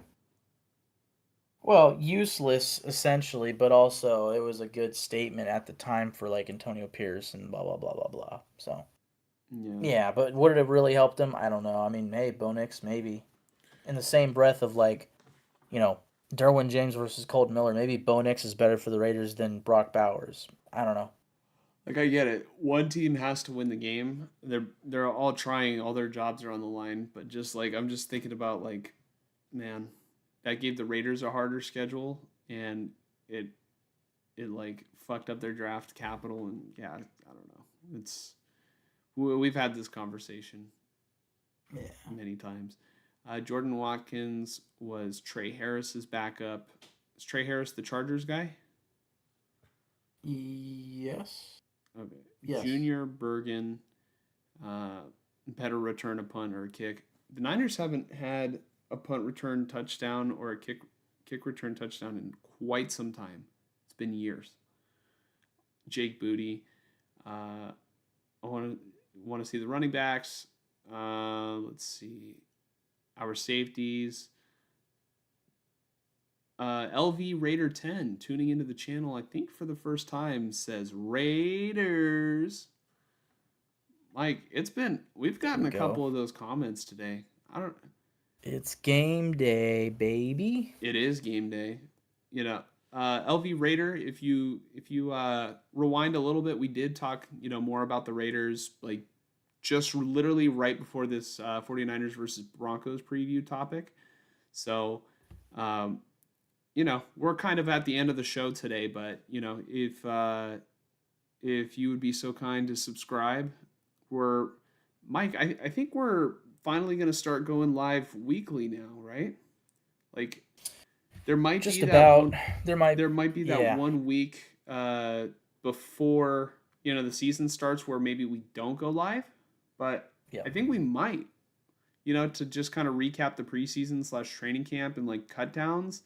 And then or we might just do like one big podcast before week 1. Before week 1. So, I mean, we'll see. We'll see. Because I know we're going to be like in the like midst of like draft season. But after that, it's going to be weekly. So, should be weekly except for maybe that one little gap. Until, February? Yeah. I've got you for 3 months. Yeah, you do. LV Raider 10 says, "Got you. My fault tuning in." No, honestly, I'm appreciative that you tuned in at all. Right? It's not your fault that you tuned in late. It was, the episode's gonna be here no matter what.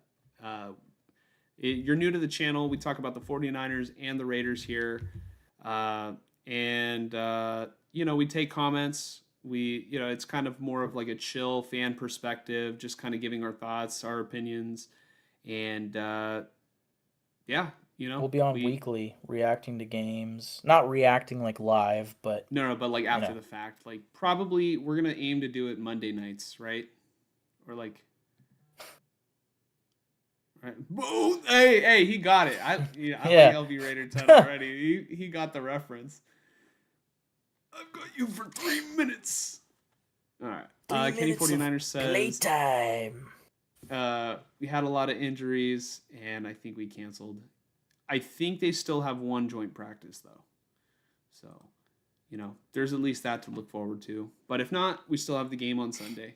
So let's see, players you're most excited to see for Las Vegas versus Seattle. Mike, give us a couple players.